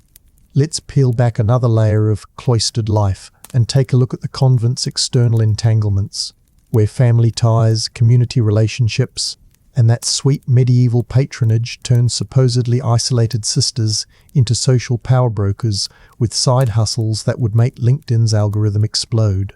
The idea that nuns spent their lives cut off from the world is pure church-sponsored PR. In reality, running a large convent in 13th century southern France required a social skill set closer to that of a Fortune 500 executive than a medieval mystic, and the real action came from juggling patrons, managing pilgrims, and navigating local politics with a smile so serene it made everyone else nervous. Start with the noble families. Marguerite's father, like those of every other well-dowered nun, visited regularly, not for heartwarming spiritual catch-ups, but to check the convent's books, negotiate burial privileges in the churchyard, and ensure his daughter was lining up alliances with the right local magnate's offspring. Convents like Santa Maria were major landowners and employment centres for local peasantry, wielding economic and thus political influence that made the local bishop tread very, very carefully. Patronage was everything. Powerful patrons donated land, livestock, and money, but always with strings attached, and woe betide the abbess who failed to honour those strings. If the Count of Toulouse provided the convent with a new vineyard, you could be sure he expected something in return. Extra prayers for his soul, discretion regarding certain awkward family matters, perhaps even a steady supply of spiritually improved nuns for his own family's convent-bound surplus daughters. Marguerite watched as her abbess, steely-eyed Beatrice, played this game with a level of cynical brilliance that made the papal legate's diplomats look like bumbling schoolboys. But the real gold mine: pilgrims. Medieval southern France sat astride the Camino de Santiago, one of Christendom's busiest highways. If you think Airbnb invented the hospitality side hustle, think again. Saint-Marie's guest house charged donations, so exorbitant they'd make a Manhattan landlord blush. Pilgrims got hot food, clean straw, and the chance to kiss a holy relic while dropping a silver coin in the box, all managed by lay sisters who doubled as tour guides and subtle merchant runners. The nuns were masters at upselling everything from candle offerings to commemorative badges, I survived the relic of St. Barbara, and maintaining strict class boundaries. Well-heeled Spanish knights got fresh eggs and decent wine, peasants not so much. Of course, not all pilgrims were sought after. Wandering friars, heretics on the run, and the occasional ex-cathar pretending to be just passing through, provided headaches and potential PR disasters. Convents handled troublemakers with a deft combination of strict rules and creative accounting. More than one suspicious guest was inspired by the sisters' example to leave a suspiciously generous donation and depart with discreet recommendations about places to avoid in town, namely, anywhere an inquisitor might be lurking. There was also constant low-key espionage. Every merchant, mercenary, or local noble stopping at the parlours brought more than petitions and prayer requests. They carried gossip, economic news, and sometimes valuable intelligence about which churchman might be bribed to overlook minor indiscretions. The abbess kept a ledger as thick as a psalter, where she recorded not just monetary transactions, but social debts, unfulfilled promises, and carefully catalogued blackmail material. Marguerite, taught the fine art of listening without seeming to listen, learned more about regional politics in the parlour than in a dozen official sermons. Meanwhile, Margaret's ongoing correspondence with her family was hardly unique. Dozens of sisters maintained active letter exchanges about property, court lawsuits, dowry disputes, and community feuds, all disguised as news from home or prayers for a cousin's health. The convent acted as a mail sorting hub, right down to developing their own codes to keep nosy clergy in the dark. Some sisters were better connected than local bailiffs, and better informed too. In the broader community, convents functioned as landlords, lenders, and employers. Villagers seeking low-interest loans would approach the convent cellaress for a discreet agreement, usually in return for future favours, loyalty at market, or strategic silence about how much the abbess's sister owed the local wool guild. In short, the nuns were a medieval version of a shadow government with a robust HR department, a thriving mailroom, and an in-house PR consultant muttering, all for the greater glory of God, as she drafted another diplomatic letter to the bishop. And yet, through all of this, the church continued to peddle the fantasy of the ladies behind the wall, unworldly, separated, uninterested in material things, as if managing dowries, handling lawsuits, lending money, and hosting international travellers was somehow less worldly than, say, actually attending a tournament or sitting at court. Medieval nuns knew better. They were stuck in the system, but that didn't mean they couldn't game it, reshape it, and, at least sometimes, use it to their own advantage. Did all this make them saints, sinners, or just survivors? Does it matter? To survive medieval society, you needed spiritual acumen and political cunning in equal measure, and the nuns of southern France had both, in spades. Chapter 10. Crisis and Conflict. The Albigensian Crusade and the Great Southern Shakedown. Let's drop the medieval mic. If you think convent life was already gritty, welcome to the 13th century southern French reality show nobody wanted to audition for, the Albigensian Crusade. This was the moment when every power dynamic, every secret deal, and every religious recipe for survival went absolutely sideways. Forget papal letters and family alliances. Now the cloister was ground zero for one of the bloodiest religious purges in European history. By the early 1200s, southern France looked less like peaceful Christendom than a Game of Thrones spin-off. Heretics, informants, fanatic knights, and terrified villagers everywhere. In this stew swelled the Cathars, good Christians, whose heresies, dualism, asceticism, women preaching, set papal teeth on edge. The official Catholic solution: unleash the worst PR disaster in medieval history. A crusade not against infidels abroad, but their own people at home. Convents like Sainte Marie quickly found themselves cast in roles they never auditioned for, part spiritual fortresses, part political nerve centres, and sometimes part refugee camps. Abbess Beatrice, never one to miss an opportunity or a brewing threat, had to steer between papal fanatics on one side and terrified layfolk on the other, all while pretending to be above temporal concerns. Translation: she was drafting safe passage letters for distant family one minute and burning, perhaps, heretical texts in the scriptorium furnace the next. Marguerite saw the truth behind every chanting procession and extra-fast day. The nuns' sudden leap in orthodoxy, will we ever know how many old Cathar psalters quietly disappeared, was not about spiritual awakening, but survival. Abbey inventories mysteriously matched up with inquisitors' lists, and anyone caught with the wrong book, or, worse, the wrong accent, could wind up in the bishop's prison, or worse, somewhere that smoke was rising over the rooftops. The church's loving correction had a surprisingly large appetite for firewood. Every convent had a network of silent informants. You thought that cheerful lay sister just wanted to hear your news from home. Guess again. She was probably relaying every scrap of gossip to the local Dominican inquisitor. Marguerite learned twice to think before speaking, especially after her scriptorium friend, Sister Clothalday, went on pilgrimage, a euphemism for being forcibly transferred, interrogated, or quietly buried, depending on which rumours you believed. Meanwhile, noble families who'd previously hedged their bets with the Cathars were now tripping over themselves to buy public alliances with Rome. How? By stuffing every convent with their own daughters, extra dowries attached, donating land for new monasteries, and making a lot of noise about eradicating the plague of heresy, when what they really meant was "Please don't burn down our manor, Holy Father." Marguerite's own family sent enough wine, wool, and gold to outfit a minor crusade, ostensibly for convent upkeep, but just as much for political insurance.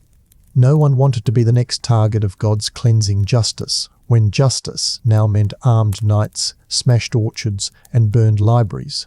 Medieval propaganda reached new heights. The Church spun tales of grateful nuns heroically resisting the corruptions of heresy, winning martyrs' crowns and showering blessings on crusaders, aka unpaid looters. Real life? Starving peasants camped at the gates, monastery cellars emptied at sword point, and sisters learning just how much immunity their veils actually granted when the knights ran out of enemy towns to burn. Records from Sainte Marie's infirmary show a spike in martyrs' fevers and penitential burns, many of which suspiciously matched the wounds left by looters, rogue soldiers, or angry mobs. Holy suffering, sure, but only if you consider forced starvation and sexual assault part of God's mysterious plans for female sanctity. The psychological toll was immense. Marguerite's dreams were no longer only haunted by Latin psalms and flagellations. Now they featured burning churches, murdered villagers, and, most damning of all, the realization that the walls of her cloister, once meant to guard against worldly sin, were now paper-thin shields against institutionalized violence. And let's not forget the theological whiplash. Just last year, convents had quietly tolerated nuns who preferred bread and water to fancy liturgies, suspected Cathar sympathizers, maybe, but harmless. Now, any sign of nonconformity, a wrong prayer, a private fast, even a misplaced comment about priestly corruption, could get you labelled as a sympathizer, a witch, or a traitor to the true faith. Marguerite learned quickly. Keep your head down, mouth the right words, and pray your family's silver bought enough immunity to keep the flames at bay. Yet through it all, the nuns did what women have always done in times of men's holy wars, looked out for each other when possible, hid the truly vulnerable, and found ways, small, risky, defiant, to keep some thread of dignity, memory, and humanity alive beneath the banners of holy retribution. So, was the convent a sanctuary or a trap? Both. And neither. The Albigensian Crusade made a lie of every pious fantasy about cloistered safety. Medieval nuns were dragged, kicking and chanting, into the blood and mud of politics, forced to play a game in which their quiet resistance sometimes saved lives, and other times condemned them. Still impressed by those peaceful cloisters? Try running an underground railroad while making your supper out of mouldy beans and Latin prayers with a burning town just over the hill. Whatever the saints might say, being a medieval nun in southern France during the Crusade was less about holy contemplation and more about surviving chaos, preferably with all your fingers and faith intact. If you think the carnage of the Albigensian Crusade was just for soldiers and city walls, think again. The real demolition jobs happened quietly behind cloister walls, within the hearts, minds, and ledgers of every religious woman in southern France. Let's get brutally honest. The Crusade didn't just roast Cathar villages. It upended convent life in ways that would reverberate for centuries, and not in the heroic, saint-making fashion the Church likes to print on holy cards. First, the trauma didn't end. Once the last crusading knight moved on, or the heretical village was reduced to ash. For Sainte Marie and other convents, the aftermath was a new kind of war. Psychological, bureaucratic, and existential. The women who survived the chaos, like Marguerite and what remained of her circle, found themselves in a landscape where every tradition, every connection, and every unguarded comment could mean doom or sudden elevation, and sometimes both in the same season. The most immediate change? A tidal wave of orphans and refugees. When half the region's population gets purified by sword, the surviving children, widowed relatives, and even unwanted heretical women wind up on the convent doorstep.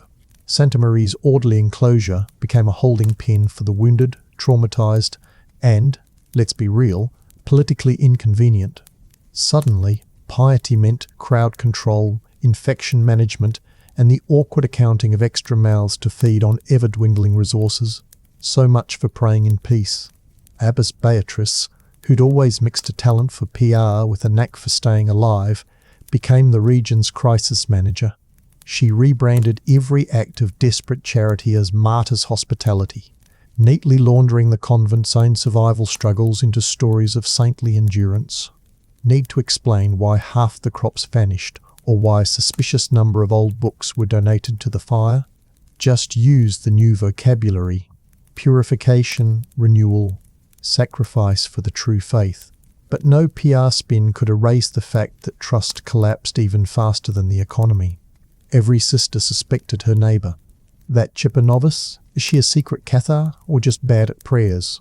That visiting priest, bringing comfort or sniffing for heresy evidence to trade for a papal favour? Surviving nuns learned a new kind of silence, one that measured every word for heresy risk, one that counted the cost of refusing to name suspicious relatives or of sneaking leftover barley to starving villagers with suspect ancestry. Then came the wave of new vocations, the kind nobody asked for. Nobles sent daughters to convents, not as spiritual aspirants but as insurance policies, hoping their family's sudden surge in female holiness might convince church officials not to torch their estates next. The convent filled up with girls who didn't even pretend enthusiasm for vows, bringing with them feuds, rivalries, and tales of horror from burned manors and shattered villages. The church hierarchy made the most of it. Inquisitors arrived with new spiritual reforms, translating into inquisitions, book burnings, and a sudden interest in rooting out every last heretical custom. Local saints were demoted in favour of approved models, feast days got swapped, even the paintings and statues were scrutinised for traces of regional theology. Marguerite watched as prayers once offered to protect the community from famine were replaced by Latin formulas praising victory over heresy, delivered by men who wouldn't know starvation if it bit them. Money, too, changed hands at lightning speed. Land seized from heretical families was donated to loyal convents, but at a steep cost. Property disputes soared. Courts dragged nuns in to testify, and the abbess became as much a litigator as a spiritual leader. Oddly, it was often the most thoroughly reformed. Convents, meaning those that burned the most books, informed the most on their sisters, and replaced local traditions the fastest, that came out ahead in the land lottery. Somehow, orthodoxy always seemed tied to increased acreage and fresher bread on the abbess's table. Meanwhile, the human cost was staggering. Suicides rose. Sisters disappeared, taken, moved, or simply erased. Marguerite lost track of how many she'd known who went on retreat, entered a stricter rule, or simply evaporated into recordless oblivion. The convent records, when they survived, always put a holy spin on departures. But everyone knew what those blank spaces meant. Even faith itself twisted.